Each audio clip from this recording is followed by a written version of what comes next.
ಶ್ರೀ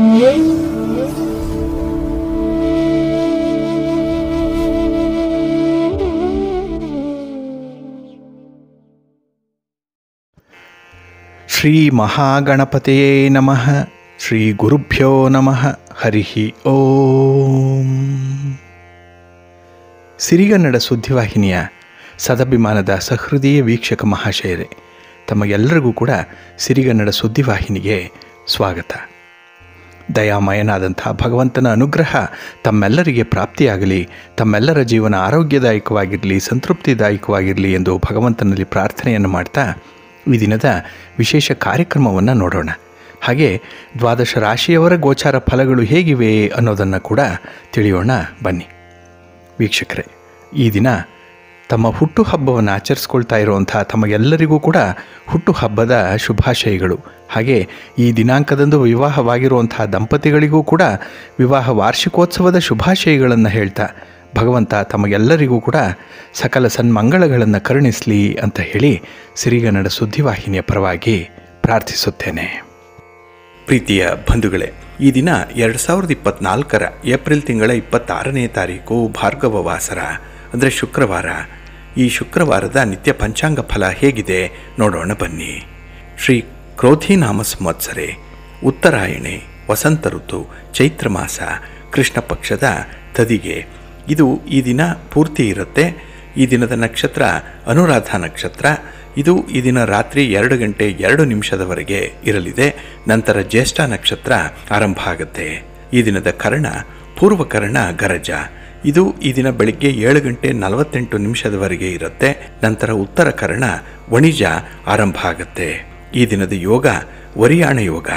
ದಿಕ್ಷೂಲೆ ಪಶ್ಚಿಮ ದಿಕ್ಕು. ಇನ್ನು ಈ ದಿನ ಸೂರ್ಯ ಇರುವಂಥ ರಾಶಿ ಮೇಷ, ಚಂದ್ರ ಇರುವಂಥ ರಾಶಿ ವೃಶ್ಚಿಕ. ಹಾಗೆ ಈ ದಿನ ರಾಹುಕಾಲ ಇರುವಂಥ ಸಮಯ ಈ ದಿನ ಬೆಳಿಗ್ಗೆ 10 ಗಂಟೆ 47 ನಿಮಿಷದಿಂದ ಮಧ್ಯಾಹ್ನ 12 ಗಂಟೆ 21 ನಿಮಿಷದವರೆಗೆ. ಗುಳಿಕ ಕಾಲ ಈ ದಿನ ಬೆಳಿಗ್ಗೆ 7 ಗಂಟೆ 39 ನಿಮಿಷದಿಂದ ಬೆಳಿಗ್ಗೆ 9 ಗಂಟೆ 13 ನಿಮಿಷದವರೆಗೆ. ಇನ್ನು ಯಮಗಂಡ ಕಾಲ ಈ ದಿನ ಅಪರಾಹ್ನ 3 ಗಂಟೆ 29 ನಿಮಿಷದಿಂದ ಸಂಜೆ 5 ಗಂಟೆ 3 ನಿಮಿಷದವರೆಗೆ ಇರಲಿದೆ. ಹಾಗೆ ಈ ದಿನ ದುಷ್ಟ ಮುಹೂರ್ತ ಇರುವಂಥ ಸಮಯ ಈ ದಿನ ಬೆಳಿಗ್ಗೆ 8 ಗಂಟೆ 22 ನಿಮಿಷದಿಂದ ಬೆಳಿಗ್ಗೆ 9 ಗಂಟೆ 14 ನಿಮಿಷದವರೆಗೆ.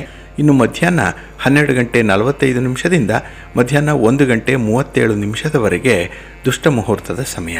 ಇನ್ನು ಈ ದುಷ್ಟ ಮುಹೂರ್ತ ಇರುವಂಥ ಸಮಯದಲ್ಲಿ ಯಾವುದೇ ಪ್ರಯಾಣವನ್ನಾಗಲಿ ಯಾವುದೇ ಶುಭ ಕಾರ್ಯಗಳನ್ನಾಗಲಿ ಆರಂಭ ಮಾಡಬೇಡಿ. ಏಕೆಂದರೆ ನೀವು ಯಾವುದೇ ಕೆಲಸಗಳನ್ನು ಈ ದುಷ್ಟ ಮುಹೂರ್ತದಲ್ಲಿ ಆರಂಭ ಮಾಡಿದರೆ ಅದರಿಂದ ಬರುವಂಥ ಫಲಿತಾಂಶಗಳು ಅಷ್ಟೊಂದು ಅನುಕೂಲಕರವಾಗಿರೋದಿಲ್ಲ. ಆದ್ದರಿಂದಲೇ ಈ ದುಷ್ಟ ಮುಹೂರ್ತವನ್ನು ಅವಾಯ್ಡ್ ಮಾಡುವಂಥದ್ದು ತುಂಬ ಉತ್ತಮ. ಇನ್ನು ಈ ದಿನ ಅಭಿಜಿತ್ ಮುಹೂರ್ತ ಇರುವಂಥ ಸಮಯ ಈ ದಿನ ಬೆಳಿಗ್ಗೆ 11 ಗಂಟೆ 52 ನಿಮಿಷದಿಂದ ಮಧ್ಯಾಹ್ನ 12 ಗಂಟೆ 45 ನಿಮಿಷದವರೆಗೆ ಅಭಿಜಿತ್ ಮುಹೂರ್ತ ಇರುವಂಥ ಸಮಯ. ಇನ್ನು ಈ ದಿನ ವಿಶೇಷವಾಗಿ ಅಮೃತ ಕಾಲ ಇರುವಂಥ ಸಮಯ ಈ ದಿನ ಸಂಜೆ 4 ಗಂಟೆ 42 ನಿಮಿಷದಿಂದ ಸಂಜೆ 6 ಗಂಟೆ 23 ನಿಮಿಷದವರೆಗೆ ಅಮೃತ ಕಾಲದ ಸಮಯ. ಇನ್ನು ಈ ದಿನ ಸೂರ್ಯೋದಯ ಆಗುವಂಥ ಸಮಯ ಪ್ರಾತಃ ಕಾಲ 6 ಗಂಟೆ 1 ನಿಮಿಷಕ್ಕೆ, ಸೂರ್ಯಾಸ್ತ ಸಂಜೆ 6 ಗಂಟೆ 32 ನಿಮಿಷಕ್ಕೆ. ಇನ್ನು ಈ ದಿನ ಚಂದ್ರನ ಬಲ ಇರುವಂಥ ರಾಶಿಗಳು ಅಂತ ಹೇಳಿದ್ರೆ ವೃಷಭ, ಮಿಥುನ, ಕನ್ಯಾ, ವೃಶ್ಚಿಕ, ಮಕರ ಮತ್ತು ಕುಂಭ. ಈ 6 ರಾಶಿಯವರಿಗೆ ಚಂದ್ರನಿಂದ ಗೋಚಾರದಲ್ಲಿ ಶುಭ ಫಲಗಳ ಯೋಗ ಇರುತ್ತೆ. ಇನ್ನು ಉಳಿದ 6 ರಾಶಿಯವರಿಗೆ ಮಿಶ್ರ ಫಲದ ಯೋಗ ಇರುತ್ತೆ.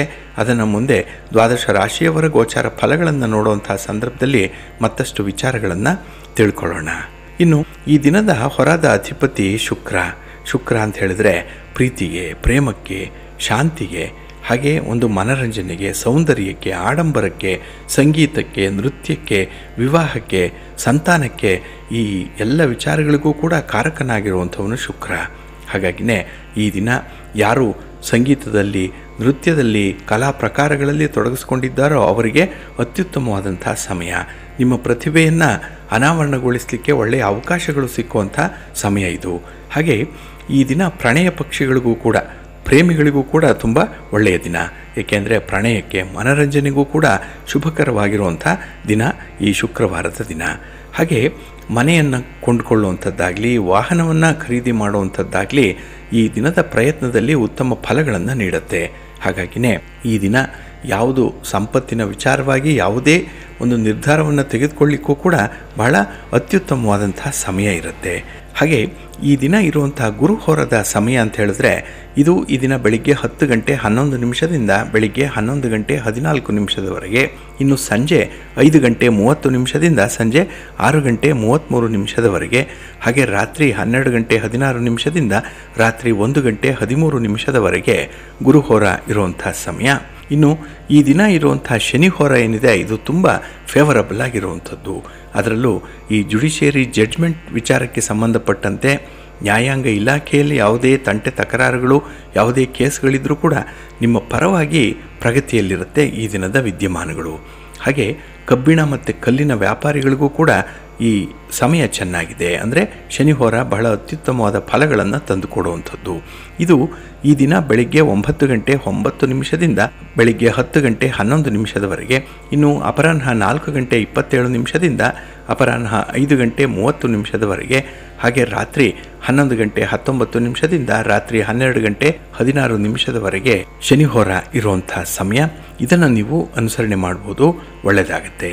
ಅದೇ ರೀತಿ ಈ ದಿನ ಇರುವಂಥ ಚಂದ್ರಹೋರ ಕೂಡ ಬಹಳ ಚೆನ್ನಾಗಿದೆ, ಹೈಲಿ ಫೇವರಬಲ್ ಆಗಿರುವಂಥದ್ದು. ಅದರಲ್ಲೂ ಈ ದ್ರವ ಪದಾರ್ಥಗಳನ್ನು ಯಾರು ವ್ಯವಹಾರ ಮಾಡ್ತಾರೆ, ವ್ಯಾಪಾರ ಮಾಡ್ತಾರೆ, ಖರೀದಿ ಮಾಡ್ತಾರೆ ಅವರಿಗೆ ಅತ್ಯುತ್ತಮವಾದಂಥ ಸಮಯ. ಹಾಗಾಗಿ ಪೆಟ್ರೋಲ್, ಕೆಮಿಕಲ್ಸ್, ಹಾಲು, ನೀರು, ಎಣ್ಣೆ ಇತ್ಯಾದಿ ದ್ರವ ಪದಾರ್ಥಗಳನ್ನು ವ್ಯವಹಾರ ಮಾಡುವಂಥವ್ರಿಗೆ ತುಂಬ ಅನುಕೂಲತೆಗಳಿರುತ್ತೆ. ಹಾಗಾಗಿ ಈ ದಿನ ಚಂದ್ರಹೋರ ಇರುವಂಥ ಸಮಯ ಬೆಳಿಗ್ಗೆ 8 ಗಂಟೆ 6 ನಿಮಿಷದಿಂದ ಬೆಳಿಗ್ಗೆ 9 ಗಂಟೆ 9 ನಿಮಿಷದವರೆಗೆ, ಇನ್ನು ಅಪರಾಹ್ನ 3 ಗಂಟೆ 25 ನಿಮಿಷದಿಂದ ಅಪರಾಹ್ನ 4 ಗಂಟೆ 27 ನಿಮಿಷದವರೆಗೆ, ಹಾಗೆ ರಾತ್ರಿ 10 ಗಂಟೆ 22 ನಿಮಿಷದಿಂದ ರಾತ್ರಿ 11 ಗಂಟೆ 19 ನಿಮಿಷದವರೆಗೆ ಚಂದ್ರಹೋರ ಇರುವಂಥ ಸಮಯ. ಇದನ್ನು ಕೂಡ ನೀವು ಅನುಸರಣೆ ಮಾಡ್ಬೋದು, ಒಳ್ಳೆಯದಾಗುತ್ತೆ. ಆದರೆ ಈ ದಿನ ಇರುವಂಥ ರವಿಹೋರ ಅಷ್ಟೊಂದು ಚೆನ್ನಾಗಿಲ್ಲ, ಅನ್ಫೇವರಬಲ್ ಆಗಿರುವಂಥದ್ದು. ಅದರಲ್ಲೂ ರಾಜಕಾರಣಿಗಳು ಈ ದಿನ ಇರುವಂಥ ರವಿಹೋರಾದ ಸಮಯದಲ್ಲಿ ಯಾವುದೇ ರೀತಿಯ ಪ್ರಯಾಣಗಳನ್ನು ಮಾಡಬೇಡಿ, ಯಾವುದೇ ರೀತಿಯ ಕೆಲಸ ಕಾರ್ಯಗಳನ್ನು ಆರಂಭ ಕೂಡ ಮಾಡಬೇಡಿ, ಅಷ್ಟೊಂದು ಒಳ್ಳೆಯ ಫಲಿತಾಂಶ ಸಿಕ್ಕಲ್ಲ. ಇನ್ನು ರಾಜಕಾರಣಿಗಳನ್ನಾಗಲಿ ಗಣ್ಯರನ್ನಾಗಲಿ ಭೇಟಿ ಮಾಡುವಂಥ ಸಂದರ್ಭ ಏನಾದರೂ ಇದ್ದರೆ ಆದಷ್ಟು ರವಿಹೋರದಲ್ಲಿ ಅದನ್ನು ಅವಾಯ್ಡ್ ಮಾಡಿ. ಇನ್ನು ಸರ್ಕಾರದ ಮಟ್ಟದಲ್ಲಿ ಆಗಬೇಕಾಗಿರುವಂಥ ಕೆಲಸ ಕಾರ್ಯಗಳು ಕೂಡ ರವಿಹೋರದಲ್ಲಿ ಬೇಡ, ಏಕೆಂದರೆ ಅಷ್ಟು ಒಳ್ಳೆಯ ಫಲಿತಾಂಶ ಸಿಕ್ಕಲ್ಲ. ಹಾಗಾಗಿ ಈ ದಿನ ರವಿಹೋರ ಇರುವಂಥ ಸಮಯ ಪ್ರಾತಃ ಕಾಲ 5 ಗಂಟೆ 2 ನಿಮಿಷದಿಂದ ಬೆಳಿಗ್ಗೆ 6 ಗಂಟೆ 6 ನಿಮಿಷದವರೆಗೆ, ಇನ್ನು ಮಧ್ಯಾಹ್ನ 12 ಗಂಟೆ 17 ನಿಮಿಷದಿಂದ ಮಧ್ಯಾಹ್ನ 1 ಗಂಟೆ 19 ನಿಮಿಷದವರೆಗೆ, ಹಾಗೆ ರಾತ್ರಿ 7 ಗಂಟೆ 30 ನಿಮಿಷದಿಂದ ರಾತ್ರಿ 8 ಗಂಟೆ 27 ನಿಮಿಷದವರೆಗೆ ರವಿಹೋರ ಇರುವಂಥ ಸಮಯ. ಇದನ್ನು ಸ್ವಲ್ಪ ಅವಾಯ್ಡ್ ಮಾಡಿ. ಹಾಗಾಗಿ ಬಂಧುಗಳೇ, ನಿಮ್ಮ ಕೆಲಸ ಕಾರ್ಯಗಳನ್ನು ಒಳ್ಳೆಯ ಸಮಯದಲ್ಲಿ ಆರಂಭ ಮಾಡಿ. ಒಳ್ಳೆಯ ಮುಹೂರ್ತ ಯಾವುದಿದೆ ಅಂತ ಹೇಳಿ ನೋಡ್ಕೊಳ್ಳಿ. ಅದಕ್ಕಾಗಿಯೇ ಸಿರಿಗನ್ನಡ ಸುದ್ದಿವಾಹಿನಿ ಪ್ರತಿನಿತ್ಯ ಪ್ರಸಾರ ಮಾಡುವಂಥ ಈ ಪಂಚಾಂಗದ ವಿವರಗಳನ್ನು ಕೇಳಿಸ್ಕೊಳ್ಳಿ. ಇದರಲ್ಲಿ ನಿಮಗೆ ಬೇಕಾದಂಥ ಮಾಹಿತಿಗಳು ಸಿಗ್ಬೋದು. ಅದನ್ನು ನೀವು ಅನುಸರಣೆ ಮಾಡೋದ್ರಿಂದ ನಿಮ್ಮ ಪ್ರಯತ್ನ ಯಶಸ್ವಿಯಾಗುತ್ತೆ. ಹಾಗಾಗಿ ಯಾವುದೇ ರೀತಿಯ ಪ್ರಯತ್ನದಲ್ಲಿ 100ಕ್ಕೆ 100ರಷ್ಟು ಫಲಿತಾಂಶಗಳು ಬರಬೇಕು. ಅದರಲ್ಲೂ ನೀವು ಅಂದುಕೊಂಡ ರೀತಿಯಲ್ಲಿ ಫಲಿತಾಂಶಗಳು ಬರಬೇಕು ಅಂತ ಹೇಳಿದ್ರೆ ಆಯಾ ದಿನದ ಶುಭ ಮುಹೂರ್ತವನ್ನು ನೋಡಬೇಕು. ಮತ್ತು ಯಾವ ಹೊರದಲ್ಲಿ ಯಾವ ಕೆಲಸಗಳನ್ನು ಆರಂಭ ಮಾಡಬೇಕು ಅನ್ನೋಂಥದ್ದನ್ನು ಕೂಡ ನೀವು ಪ್ರತಿದಿನ ಗಮನಿಸಬೇಕಾಗತ್ತೆ. ಅದರಂತೆ ಕ್ರಮ ವಹಿಸಿದ್ರೆ ಖಂಡಿತ ನಿಮ್ಮ ಪ್ರಯತ್ನ ಯಶಸ್ವಿಯಾಗತ್ತೆ. ಹಾಗೆ ಬಂಧುಗಳೇ, ನಾವು ಪ್ರತಿದಿನ ಈ ಪಂಚ ಅಂಗಗಳ ಬಗ್ಗೆ ಹೇಳ್ತಾ ಇರ್ತೇವೆ. ಆಯಾ ದಿನದ ತಿಥಿ, ವಾರ, ನಕ್ಷತ್ರ, ಯೋಗ, ಕರ್ಣ ಇವುಗಳನ್ನು ನೀವು ಅನುಸರಣೆ ಮಾಡಿ, ಇವುಗಳನ್ನು ಕೇಳಿಸ್ಕೊಳ್ಳಿ. ಅದರಂತೆ ನಿಮ್ಮ ಕೆಲಸಗಳನ್ನು ಆರಂಭ ಮಾಡಿ, ನಿಮ್ಮ ಪ್ರಯಾಣವನ್ನು ಪ್ರಾರಂಭ ಮಾಡಿ ಅನ್ನುವಂಥ ಮಾತನ್ನು ಪ್ರತಿನಿತ್ಯ ಹೇಳುವಂಥ ಉದ್ದೇಶ ಯಾವುದು ಅಂತ ಹೇಳಿದ್ರೆ ನಿಮ್ಮ ಪ್ರಯತ್ನಗಳು ಯಶಸ್ವಿಯಾಗಲಿ ಅಂತ ಹೇಳಿ. ಹಾಗೆ ಪ್ರತಿದಿನ ನಾವು ಆಯಾ ದಿನದ ತಿಥಿಯ ಬಗ್ಗೆ ಹೇಳ್ತೇವೆ, ನಕ್ಷತ್ರದ ಬಗ್ಗೆ ಹೇಳ್ತಾ ಇರ್ತೇವೆ. ಅದರಲ್ಲೂ ಆ ಒಂದು ನಿರ್ದಿಷ್ಟವಾದ ನಕ್ಷತ್ರ ಯಾವ ಸಮಯದಿಂದ ಯಾವ ಸಮಯದವರೆಗೆ ಇರುತ್ತೆ ಅನ್ನುವಂಥ ವಿಚಾರಗಳನ್ನು ಕೂಡ ತಿಳಿಸ್ತಾ ಇರ್ತೇವೆ. ಏಕೆ ಅಂತ ಹೇಳಿದ್ರೆ ಪ್ರತಿಯೊಬ್ಬ ಮನುಷ್ಯನ ಹುಟ್ಟು ಒಂದಲ್ಲ ಒಂದು ನಕ್ಷತ್ರದಲ್ಲಿ ಆಗೇ ಆಗಿರಬೇಕು. ಹಾಗಾಗಿ ಈ ಹುಟ್ಟುವ ಸಮಯದ ನಕ್ಷತ್ರ ಏನಿದೆ ಅದು ಬಹಳ ಮುಖ್ಯ. ಅದನ್ನೇ ಜನ್ಮ ನಕ್ಷತ್ರ ಅಂತ ಹೇಳಿ ಕರೆಯುವಂಥದ್ದು.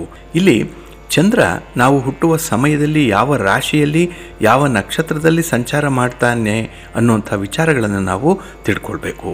ಇಲ್ಲಿ ಆ ರಾಶಿ ಮತ್ತು ನಕ್ಷತ್ರ ನಮಗೆ ಜನ್ಮ ರಾಶಿ ಆಗುತ್ತೆ ಮತ್ತು ಜನ್ಮ ನಕ್ಷತ್ರ ಆಗುತ್ತೆ. ಹಾಗೆ ಈ ನವಗ್ರಹಗಳಲ್ಲಿರುವಂತಹ ಎಲ್ಲ ಗ್ರಹಗಳು ಕೂಡ ನಮಗೆ ಒಂದಲ್ಲ ಒಂದು ರೀತಿಯ ಸಂಬಂಧವನ್ನು ಸೂಚಿಸ್ತಾ ಹೋಗುತ್ತೆ. ಇಲ್ಲಿ ಉದಾಹರಣೆ ನೋಡೋದಾದರೆ ಸೂರ್ಯನು ವಿಶೇಷವಾದಂತಹ ಕಾರಕತ್ವಗಳನ್ನು ಹೊಂದಿರುವಂಥವನು. ಅದರಲ್ಲಿ ಸಾವಿರಾರು ಕಾರಕತ್ವಗಳಿದೆ. ಅದರ ಬಗ್ಗೆ ನಾವು ಯೋಚನೆ ಮಾಡಲ್ಲ. ಅದನ್ನು ಪರಿಗಣನೆ ಮಾಡಿದ್ರೆ ನಮಗೆ ಅನೇಕ ವಿಚಾರಗಳು ತಿಳಿತಾ ಹೋಗುತ್ತೆ. ಇಲ್ಲಿ ಸೂರ್ಯನ ಮುಖ್ಯ ಕಾರಕತ್ವಗಳು ಅಂತ ಹೇಳಿದ್ರೆ ತಂದೆ, ಮಗ, ಸರ್ಕಾರ, ಗಣ್ಯರು, ಹಾಗೆ ರಾಜನೀತಿ, ಆಡಳಿತ, ಶಿರಸ್ಸು, ಧರ್ಮ, ಕೀರ್ತಿ, ಆಕರ್ಷಣೆ, ಕಣ್ಣುಗಳು ಇವೆಲ್ಲವೂ ಕೂಡ ರವಿಯ ಕಾರಕತ್ವಕ್ಕೆ ಬರುವಂಥದ್ದು. ಹಾಗಾಗಿ ಈ ಪ್ರಪಂಚದಲ್ಲಿ ಹಲವು ಜನ ಸೂರ್ಯನ 3 ನಕ್ಷತ್ರಗಳಲ್ಲಿ ಜನಿಸಿರ್ತಾರೆ. ಅದು ಕೃತ್ತಿಕಾ ನಕ್ಷತ್ರ, ಉತ್ತರ ಫಲ್ಗುಣಿ ನಕ್ಷತ್ರ, ಉತ್ತರಾಷಾಢ ನಕ್ಷತ್ರ. ಇಲ್ಲಿ ಯಾವುದಾದ್ರೂ ಒಂದು ನಕ್ಷತ್ರದಲ್ಲಿ ಅವರ ಜನನ ಆಗಿದ್ದರೆ ಅವರು ಪೂರ್ವ ಜನ್ಮಗಳಲ್ಲಿ ಸೂರ್ಯನ ಯಾವುದಾದ್ರೂ ಒಂದು ಅಥವಾ ಹಲವು ಕಾರಕತ್ವಗಳಿಗೆ ವಂಚನೆಯನ್ನು ಮಾಡಿರ್ತಾರೆ, ಮೋಸ ಆಗಿರುತ್ತೆ, ಅತಿಯಾಗಿ ಪಾಪಕರ್ಮಗಳನ್ನು ಮಾಡಿರ್ತಾರೆ. ಆದರೆ ಈ ಜನ್ಮದಲ್ಲಿ ಆ ಪಾಪಕರ್ಮಗಳನ್ನು ಅನುಭವಿಸಲಿಕ್ಕೆ ಅದೇ ಸೂರ್ಯನ ನಕ್ಷತ್ರದಲ್ಲಿ ಜನನ ಆಗಿರುತ್ತೆ. ಇದಕ್ಕೆ ಪರಿಹಾರ ಅಂತ ಹೇಳಿದ್ರೆ ಈ ಸೂರ್ಯನ ಕಾರಕತ್ವಗಳಿಗೆ ನ್ಯಾಯವನ್ನು ಒದಗಿಸಬೇಕು. ಪರಿಹಾರವನ್ನು ಮಾಡುವಂಥ ಸಂದರ್ಭದಲ್ಲಿ ಸೇವೆಯನ್ನು ಮಾಡ್ತಾ ಬಂದರೆ ಹಿಂದಿನ ಜನ್ಮದ ಪಾಪಗಳು ಕಳೆದು ಹೋಗುತ್ತೆ ಅನ್ನುವಂಥ ಒಂದು ನಂಬಿಕೆ ಇದೆ. ಇನ್ನು ಪಂಚಾಂಗದ ಮೂಲಭೂತ ರಹಸ್ಯ ನಮಗೆ ಹೇಳುವಂಥದ್ದು ಏನು ಅಂತ ಹೇಳಿದ್ರೆ, ಅತಿ ಮುಖ್ಯವಾದದ್ದು ನಕ್ಷತ್ರಗಳಿಂದ ನಮಗೆ ಏನು ಸೂಚಿಸುತ್ತೆ ಅಂತ ಹೇಳಿದ್ರೆ ನಕ್ಷತ್ರಗಳಿಂದ ಪಾಪ ಪರಿಹಾರ ಆಗತ್ತೆ ಅನ್ನುವಂಥ ಒಂದು ವಿಚಾರ ಇದೆ. ಇನ್ನು ಪ್ರತಿಯೊಂದು ಗ್ರಹಗಳಿಗೂ ಕೂಡ ನಾವು ಹೀಗೆ ರಹಸ್ಯವನ್ನು ಭೇದಿಸ್ತಾ ಹೋದರೆ ನಮಗೆ ಹಲವು ರೀತಿಯ ಸತ್ಯಗಳು ತಿಳಿತಾ ಹೋಗುತ್ತೆ.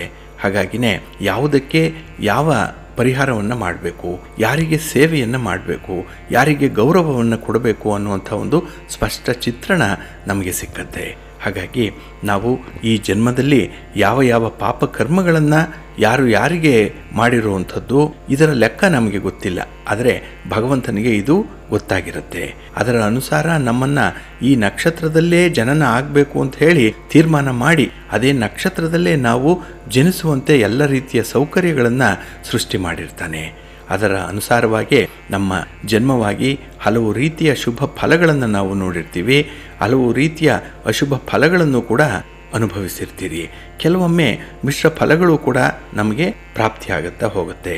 ಹಾಗಾಗಿ ಈ ಜಾತಕದಲ್ಲಿ ನಕ್ಷತ್ರ ಬಹಳ ಮುಖ್ಯವಾದಂಥ ಪಾತ್ರವನ್ನು ವಹಿಸುತ್ತೆ. ಅಂದರೂ ನಾವು ಹುಟ್ಟಿದ ಸಮಯದಲ್ಲಿ ಯಾವ ನಕ್ಷತ್ರ ಅಸ್ತಿತ್ವದಲ್ಲಿತ್ತು ಅನ್ನುವಂಥ ವಿಚಾರವನ್ನು ತಿಳ್ಕೊಂಡು ಮುಂದುವರಿಬೇಕಾಗತ್ತೆ. ಹಾಗಾಗಿನೇ ಈ ಸಂದರ್ಭದಲ್ಲಿ ನಾವು ಪಂಚ ಅಂಗಗಳ ಜೊತೆಯಲ್ಲಿ ಆಯಾ ದಿನದ ತಿಥಿ, ನಕ್ಷತ್ರ, ಕರಣ, ಯೋಗ ಇವುಗಳನ್ನು ಕೂಡ ನಾವು ಗಮನಿಸಬೇಕಾಗತ್ತೆ. ಆಗ ಮಾತ್ರ ಜಾತಕದಿಂದ ನಮಗೆ ಸಂಪೂರ್ಣವಾದಂಥ ವಿಚಾರಗಳು ತಿಳಿದು ಬರುತ್ತೆ. ಜೊತೆಗೆ ಯಾವ ಸಮಸ್ಯೆಗೆ ಯಾವ ಪರಿಹಾರಗಳನ್ನು ಕಂಡುಹಿಡ್ಕೊಳ್ಬೇಕು ಅನ್ನುವಂಥ ವಿಚಾರದಲ್ಲೂ ಕೂಡ ಅಲ್ಪ ಸ್ವಲ್ಪ ಜ್ಞಾನೋದಯ ಉಂಟಾಗುತ್ತೆ.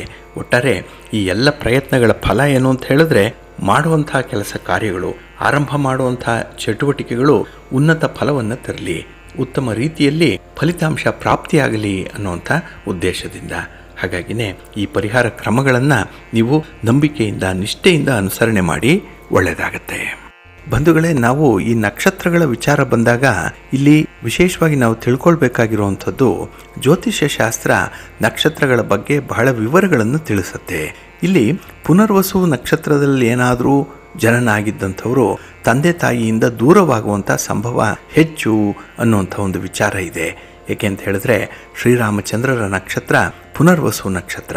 ಇಲ್ಲಿ ಶ್ರೀರಾಮ ಪಟ್ಟಾಭಿಷೇಕದ ಸಂದರ್ಭದಲ್ಲಿ ವನವಾಸಕ್ಕೆ ತಂದೆಯ ಒಂದು ಆಜ್ಞೆಯಂತೆ ಹೋಗಬೇಕಾಯಿತು. ವನವಾಸಕ್ಕೆ ಹೋಗ್ತಾರೆ. ರಾಜ್ಯದ ಅಧಿಕಾರವನ್ನು, ಕುಟುಂಬವನ್ನು ತೊರೆದು ಕಾಡಿಗೆ ಹೋಗುವಂಥದ್ದು. ಅಲ್ಲಿ ಈ ವನವಾಸದ ಕಾಲದಲ್ಲಿ ಸೀತಾ ಮಾತೆಯಿಂದ ದೂರ ಆಗುವಂಥ ಸಂದರ್ಭಗಳು ಬರುತ್ತೆ. ಹಾಗಾಗಿ ಒಂದಲ್ಲ ಒಂದು ಸಮಸ್ಯೆ ಪುನರ್ವಸು ನಕ್ಷತ್ರದಲ್ಲಿ ಜನಿಸಿದಂಥವರು ಅನುಭವಿಸ್ತಾರೆ ಅನ್ನುವಂಥ ಒಂದು ವಿಚಾರ ಇದೆ. ಹಾಗಾಗಿ ನೀವಾಗಲಿ, ನಿಮ್ಮ ಆಸುಪಾಸಿನವರಾಗಲಿ, ನಿಮಗೆ ಪರಿಚಿತರಾಗಲಿ, ನಿಮ್ಮ ಕುಟುಂಬಸ್ಥರಲ್ಲಿ ಯಾರೇ ಪುನರ್ವಸು ನಕ್ಷತ್ರದಲ್ಲಿ ಜನಿಸಿದರೆ ಅವರ ಬದುಕು ಸ್ವಲ್ಪ ಕಷ್ಟಕರವಾಗಿರುತ್ತೆ. ಹಾಗೆ ಈ ಪುನರ್ವಸು ನಕ್ಷತ್ರದಲ್ಲಿ ಹೆಣ್ಣು ಮಕ್ಕಳ ಜನನ ಆದರೆ ಇವರ ತಾಯಿಗೂ ಮಗುವಿಗೂ ಸಂಸಾರದ ಭಾರ ಇವರ ಮೇಲೆ ಬರುವಂಥ ಸಾಧ್ಯತೆ ಹೆಚ್ಚಾಗಿರುತ್ತೆ. ಇನ್ನು ಕರ್ಕಾಟಕ ರಾಶಿ ಆದರೆ ಸಂಸಾರದ ಮೇಲೆ ತರಲಿಕ್ಕೆ ಸಂಸಾರದ ನೊಗವನ್ನು ಹೊತ್ತೇ ಕಷ್ಟಪಡ್ತಾರೆ. ದುಃಖ ದುಮ್ಮಾನದಿಂದಲೇ ಜೀವನವನ್ನು ಮಾಡ್ತಾ ಇರ್ತಾರೆ. ಬಹಳ ಕಷ್ಟಪಟ್ಟು ಜೀವನದಲ್ಲಿ ಮುಂದೆ ಬರಬೇಕು ಅನ್ನುವಂಥ ವಿಚಾರ ಅವರಿಗಿರುತ್ತೆ. ಹಾಗೆ ಪುನರ್ವಸು ನಕ್ಷತ್ರ ಮಿಥುನ ರಾಶಿಗೆ ಇದೇ ರೀತಿಯ ಫಲ ಇದ್ರೂ ಕೂಡ ಸ್ವಲ್ಪ ಸಂತೋಷ ಇರುತ್ತೆ. ಜೀವನದ ನಿರ್ವಹಣೆಯಲ್ಲಿ ಅಲ್ಪ ಸ್ವಲ್ಪ ಬದಲಾವಣೆಗಳನ್ನು ಮಾಡಿಕೊಳ್ಳುವಂಥ ಅವಕಾಶಗಳು ಕೂಡ ಇರುತ್ತೆ. ಇನ್ನು ಪುನರ್ವಸು ನಕ್ಷತ್ರದಲ್ಲಿ ಹೆಣ್ಣಿನ ಜಾತಕದಲ್ಲಿ ಶುಕ್ರ ಸ್ಥಿತನಾಗಿದ್ದರೆ ಆ ಮಗು ಹುಟ್ಟಿದ ಮೇಲೆ ತಂದೆ ತಾಯಿ ದೂರವಾಗುವಂತಹ ಸಂದರ್ಭಗಳು ಜಾಸ್ತಿ. ಮಗು ಆದ ಮೇಲೆ ಡೈವರ್ಸ್ ಆಗುವಂಥದ್ದು, ತಂದೆ ಮನೆ ಬಿಟ್ಟು ಬೇರೆಡೆ ಹೋಗುವಂಥದ್ದು, ಹಾಗೆ ದೂರದ ಊರಿನಲ್ಲಿ ಕೆಲಸಕ್ಕೆ ಹೋಗಿ ಅಲ್ಲೇ ವಾಸ್ತವ್ಯ ಮಾಡುವಂಥ ಸಾಧ್ಯತೆಗಳು ಕೂಡ ಹೆಚ್ಚಾಗಿರುತ್ತೆ. ಇನ್ನು ಪುನರ್ವಸು ನಕ್ಷತ್ರದಲ್ಲಿ ಶುಕ್ರಸ್ಥಿತ ಜಾತಕರು ವಯಸ್ಸಾದಂತೆ ಸುಖ ಸಂತೋಷದ ನೆಮ್ಮದಿಯನ್ನು ಕಾಣ್ತಾರೆ. ಇನ್ನು ಪುನರ್ವಸು ನಕ್ಷತ್ರದಲ್ಲಿ ಶುಕ್ರಸ್ಥಿತ ಜಾತಕರು ಮದುವೆಯ ನಂತರ ಗಂಡ ದೂರದ ಊರಿನಲ್ಲಿ ಕೆಲಸ ಅಥವಾ ಉದ್ಯೋಗದ ನಿಮಿತ್ತವಾಗಿ ದೂರ ವಾಸ ಮಾಡುವಂಥದ್ದು ಇದೆ. ಇನ್ನು ಮನೆಗೆ ಬರಲಿಕ್ಕೆ ಒಂದು ರೀತಿಯಲ್ಲಿ ಅಸಮಾಧಾನ ಉಂಟಾಗಿರುವಂಥದ್ದು, ಸಮಾಧಾನ ಇಲ್ಲ. ಹಾಗಾಗಿನೇ ಅವರು ಮನೆಗೆ ಬರುವಂಥದ್ದನ್ನು ಅವಾಯ್ಡ್ ಮಾಡ್ತಾರೆ. ಇನ್ನು ಬೇರೆ ಕಡೆ ಮಲಗುವಂಥದ್ದು, ಮನೆಗೆ ಹೆಚ್ಚು ಬರಲಿಕ್ಕೆ ಅವರು ಇಷ್ಟಪಡಲ್ಲ. ಇವರಿಗೆ ಮಕ್ಕಳಾದ ಮೇಲೆ ಜೀವನದಲ್ಲಿ ಬದಲಾವಣೆ ಬರುತ್ತೆ. ಆಗ ಅವರಿಗೆ ಒಂದು ಟರ್ನಿಂಗ್ ಪಾಯಿಂಟ್ ಅನ್ನುವಂಥದ್ದು ಇರುತ್ತೆ. ಇನ್ನು ಶುಕ್ರ ಪುನರ್ವಸು ನಕ್ಷತ್ರದಲ್ಲಿ ಸ್ತ್ರೀ ಜಾತಕದಲ್ಲಿ ಮಿಥುನ ರಾಶಿಯಲ್ಲಿದ್ದಾಗ ತುಂಬ ಸ್ವಾರ್ಥಿಗಳಾಗಿರ್ತಾರೆ. ಯಾವುದಕ್ಕೂ ಕೂಡ ತಲೆ ಕೆಡಿಸ್ಕೊಳ್ಳಲ್ಲ. ನಾನುಂಟು 3 ಲೋಕ ಉಂಟು ಅಂತ ಹೇಳಿ ಸ್ವಾರ್ಥ ಜೀವನವನ್ನು ನಡೆಸುವಂಥವ್ರು. ಹಾಗಾಗಿ ತಮ್ಮಷ್ಟಕ್ಕೆ ತಾವೇ ವಿಶೇಷವಾದಂಥ ಸಂದರ್ಭಗಳಲ್ಲಿ ಸಮಾಧಾನವನ್ನು ಮಾಡಿಕೊಳ್ತಾರೆ. ಇನ್ನು ಶುಕ್ರ ಪುನರ್ವಸು ನಕ್ಷತ್ರದಲ್ಲಿ ಕರ್ಕಾಟಕ ರಾಶಿಯಲ್ಲಿದ್ದರೆ ಸ್ತ್ರೀ ಜಾತಕ ಏನಾದರೂ ಆಗಿದ್ದರೆ ಶ್ರೀಮಂತ ಯೋಗ ಭಾಗ್ಯವಿದೆ. ಆ ಹೆಣ್ಣು ಮಗಳು ತಂದೆ ತಾಯಿ ಕುಟುಂಬ ಮತ್ತು ಗಂಡನ ಕುಟುಂಬ ಎರಡೂ ಕುಟುಂಬಗಳ ನಿರ್ವಹಣೆಯನ್ನು ಮಾಡುವಂಥದ್ದು, ಎರಡೂ ಕುಟುಂಬಗಳನ್ನು ಮೇಲೆತ್ತಲಿಕ್ಕೆ ತುಂಬ ಶ್ರಮ ವಹಿಸ್ತಾ ಇರ್ತಾರೆ. ಹಾಗಾಗಿ ಎರಡೂ ಕಡೆ ಬ್ಯಾಲೆನ್ಸ್ ಮಾಡುವಂಥ ಹೆಣ್ಣು ಮಕ್ಕಳು ಈ ಸಂದರ್ಭದಲ್ಲಿ ಜನಿಸಿರ್ತಾರೆ. ಇನ್ನು ನವಮಿ ಅಂತ ಹೇಳಿದ್ರೆ 9, 18 ಮತ್ತು 27 ಈ 9 ಸಂಖ್ಯೆಯಲ್ಲಿ ಶ್ರೀರಾಮಚಂದ್ರನ ಜನನ ಆಗಿರುವಂಥದ್ದು. ಇಲ್ಲಿ 1ರಿಂದ ಪ್ರಾರಂಭ ಆಗಿ 9 ಕೊನೆಯ ಸಂಖ್ಯೆ ಆಗುತ್ತೆ. ಸಂಖ್ಯೆ 9ರಲ್ಲಿ ಯಾವುದೇ ಸಂಖ್ಯೆ ಜಮೆ ಮಾಡಿದರೂ ಕೂಡ ಆ ಸಂಖ್ಯೆ ಹಾಗೆಯೇ 9 ಉಳಿಯುತ್ತೆ. ಉದಾಹರಣೆಗೆ 9ರ ಮಗ್ಗಿಯನ್ನು ನೀವು ಇಲ್ಲಿ ಗಮನಿಸಬಹುದು. ಈಗ ಈ 9 ಸಂಖ್ಯೆಯಲ್ಲಿ ಜನನ ಆದಂಥವರಿಗೆ ಅವರ ಸುಖಕ್ಕೆ ಕೊರತೆ ಇರುತ್ತೆ, ಹೊಟ್ಟೆಯ ಸಮಸ್ಯೆ ಇರುತ್ತೆ, ಶಸ್ತ್ರಚಿಕಿತ್ಸೆಗಳಾಗಬಹುದು, ಕೈ, ತೋಳು, ಭುಜ, ಹಣೆ, ಮೊಣಕೈ ಇದರ ಮೇಲೆ ಏಟುಗಳು ಬಿದ್ದಿರುತ್ತೆ, ಗಾಯದ ಗುರುತುಗಳು ಇರುತ್ತೆ, ಕೆಲವೊಮ್ಮೆ ಮೂಳೆ ಮುರಿತಗಳು ಆಗಿರಬಹುದು. ಯುದ್ಧ ಕಲೆ ಬಲ್ಲಂಥವ್ರು ಇವರು. ಹೆಚ್ಚು ಮಿಲಿಟರಿ, ಪೊಲೀಸ್, ಇನ್ನು ವಾಚ್ಮ್ಯಾನ್ ಆಗಿ ಆರ್ಮಿಯಲ್ಲಿ ಕೆಲಸ ಮಾಡುವಂಥವ್ರು, ಡಾಕ್ಟರ್ಗಳು, ಶಸ್ತ್ರಚಿಕಿತ್ಸೆ ಮಾಡುವಂಥ ನೈಪುಣ್ಯತೆಯನ್ನು ಹೊಂದಿರ್ತಾರೆ. ಶಾಲಾ ಕಾಲೇಜುಗಳಲ್ಲಿ ಮೇಲ್ವಿಚಾರಕರಾಗಿ ಉನ್ನತ ವ್ಯಕ್ತಿತ್ವದ ವ್ಯಕ್ತಿಗಳು ಕೂಡ ಆಗಿರ್ತಾರೆ. ಯಾವುದೇ ಜವಾಬ್ದಾರಿಯನ್ನು ನಿರ್ವಹಿಸುವ ಸಾಮರ್ಥ್ಯವನ್ನು ಇವರು ಹೊಂದಿರ್ತಾರೆ. ಇನ್ನು ತಂದೆಯಿಂದ ದೂರ ಇರುವಂಥವರು ಇವರ ಮದುವೆಯ ನಂತರ ಒಂದಲ್ಲ ಒಂದು ಸಮಸ್ಯೆ ಬರುತ್ತೆ ಅಥವಾ ರೋಗ ರುಜಿನಗಳಿಂದ ಸಂಸಾರ ಜೀವನ ಇವರಿಗೆ 50-50 ಇರುತ್ತೆ. ಅಷ್ಟಕ್ಕಷ್ಟೇ ಇವರ ಸುಖವನ್ನು ಅನುಭವಿಸುವಂಥದ್ದು. ಸಂಸಾರದಲ್ಲಿ ಅರ್ಧದಷ್ಟು ಮಾತ್ರ ಇವರಿಗೆ ಸುಖ ಇರುತ್ತೆ. ಇನ್ನು ಇಂಥವರಿಗೆ 2 ಮಕ್ಕಳಾದ ಮೇಲೆ ಇವರ ಜೀವನ ಬದಲಾವಣೆಗೆ ಒಳಪಡುತ್ತೆ. ಹಾಗಾಗಿ ಕಷ್ಟದ ಪರಿಸ್ಥಿತಿಗಳು ದೂರವಾಗಿ ಸ್ವಲ್ಪ ಸುಖವನ್ನು ಕಾಣುವಂಥ ಸಂದರ್ಭ ಒದಗಿ ಬರಬಹುದು. ಇನ್ನು ಇಂಥ ಒಂದು ಸನ್ನಿವೇಶದಲ್ಲಿ ಮಾಡಬೇಕಾಗಿರುವಂಥ ಪರಿಹಾರ ಕ್ರಮಗಳು ಅಂತ ಹೇಳಿದ್ರೆ ಪ್ರತಿ ಭಾನುವಾರ ಬೆಳಿಗ್ಗೆ ಸೂರ್ಯನಿಗೆ ಅರ್ಘ್ಯವನ್ನು ಕೊಡಬೇಕು. ಮತ್ತು 1 kgಯಷ್ಟು ಗೋಧಿಯನ್ನು 1 ರೂಪಾಯಿಯನ್ನು ನವಗ್ರಹದಲ್ಲಿ ಸೂರ್ಯನ ಮುಂದೆ ಇಟ್ಟು ಪ್ರದಕ್ಷಿಣೆ ನಮಸ್ಕಾರವನ್ನು ಮಾಡಬೇಕು. ಇನ್ನು ಭಾನುವಾರ ಮಧ್ಯಾಹ್ನ ರಾಯರ ಮಠದಲ್ಲಿ ಮೊದಲ ಬಾರಿ ತೊಗರಿಬೇಳೆ 9 kgಯಷ್ಟನ್ನು ಕೊಡಬೇಕಾಗತ್ತೆ. ನಂತರ ಪ್ರತಿ ಭಾನುವಾರ ಮಧ್ಯಾಹ್ನ 900 ಗ್ರಾಮ್ನಷ್ಟು ತೊಗರಿಬೇಳೆಯನ್ನು ಕೊಡಬೇಕು. ಇವರ ವೈಯಕ್ತಿಕ ಜೀವನ ಮತ್ತು ಇವರ ತಂದೆ ತಾಯಿಯ ಜೀವನ ಹಾಗೆ ದಾಂಪತ್ಯದ ಜೀವನ ಸರಿಯಾಗುತ್ತೆ. ಯಾವುದೇ ರೀತಿಯ ತೊಂದರೆಗಳಿರಲಿ, ಭಿನ್ನಾಭಿಪ್ರಾಯಗಳಿರಲಿ ದೂರವಾಗುತ್ತೆ. ಪರಸ್ಪರ ಪ್ರೀತಿ ವಿಶ್ವಾಸದಿಂದ ಕುಟುಂಬದಲ್ಲಿ ಇರುವಂಥ ಒಂದು ವಾತಾವರಣ ಸೃಷ್ಟಿಯಾಗುತ್ತೆ. ಹಾಗಾಗಿ ತಂದೆ ದೂರ ಇರಲಿ, ತಾಯಿ ದೂರ ಇರಲಿ, ಅಥವಾ ನಿಮ್ಮ ಸಂಗಾತಿಯಾಗಲಿ, ಪತಿ ಪತ್ನಿಯರ ಮಧ್ಯೆ ವಿರಸ ಆಗಲಿ, ಎಲ್ಲರೊಂದಿಗೆ ಒಂದು ರೀತಿಯಲ್ಲಿ ಸಹಕಾರ ಮನೋಭಾವದಲ್ಲಿ ಹೋಗುವಂಥ ದೊಡ್ಡ ಗುಣ ಇದರಿಂದ ಬೆಳೆಯುತ್ತೆ. ಹಾಗಾಗಿನೇ ಬಹಳ ವಿಶೇಷವಾಗಿ ನಾವು ಗಮನಿಸಬೇಕಾಗಿರುವಂಥದ್ದು ಈ ನಕ್ಷತ್ರಗಳ ವಿಚಾರವಾಗಿ. ಹಾಗಾಗಿ ಇಲ್ಲಿ ಉದಾಹರಣೆ ಕೊಟ್ಟಿದ್ದು ಶ್ರೀರಾಮಚಂದ್ರ ಪುನರ್ವಸು ನಕ್ಷತ್ರದಲ್ಲಿ ಹುಟ್ಟಿದ್ದಕ್ಕೆ ಯಾವ ರೀತಿಯ ಕಷ್ಟಗಳನ್ನು ಪಡಬೇಕಾಯಿತು. ಆದರೆ ಕಷ್ಟಪಟ್ಟರೂ ಕೂಡ ಫಲ ಇದೆ, ಲೋಕವಿಖ್ಯಾತವಾದಂಥ ಗೌರವ ಸ್ಥಾನಮಾನ ಸಿಕ್ಕುವಂಥದ್ದು ಕೂಡ ಇದೆ.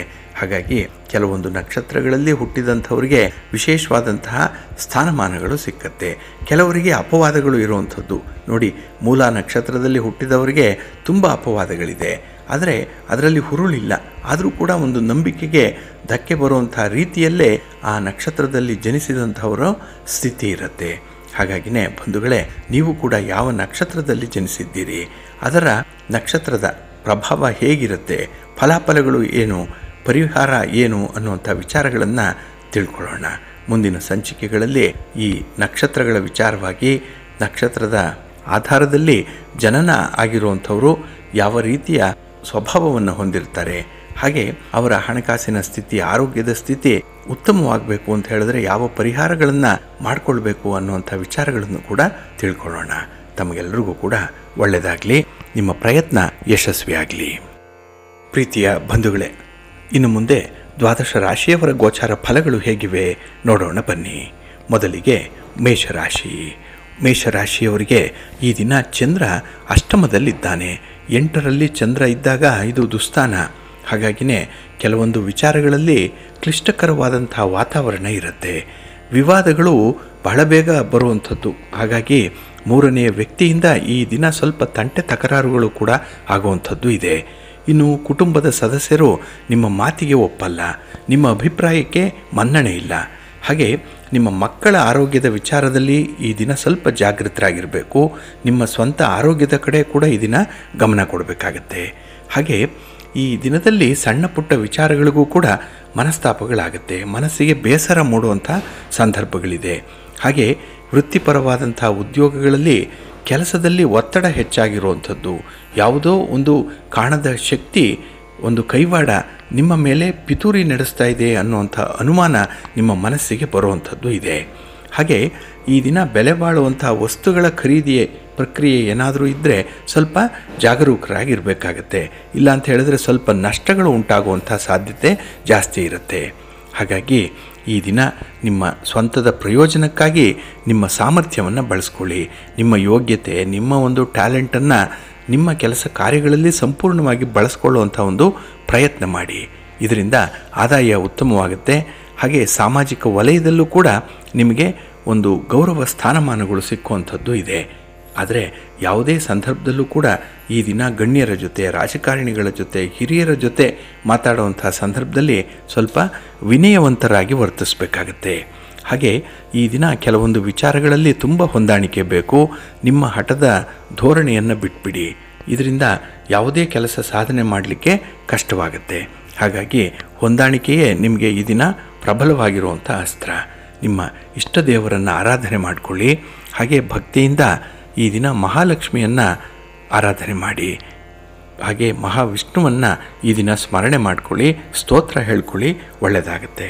ನಿಮ್ಮ ಅದೃಷ್ಟದ ಬಣ್ಣ ಕೆಂಪು, ಅದೃಷ್ಟದ ದಿಕ್ಕು ಪೂರ್ವ ದಿಕ್ಕು, ಅದೃಷ್ಟ ಸಂಖ್ಯೆ 3. ವೃಷಭರಾಶಿ. ವೃಷಭರಾಶಿಯವರಿಗೆ ಈ ದಿನ ಕಳತ್ರ ಸ್ಥಾನದಲ್ಲಿ ಚಂದ್ರ ಇದ್ದಾನೆ.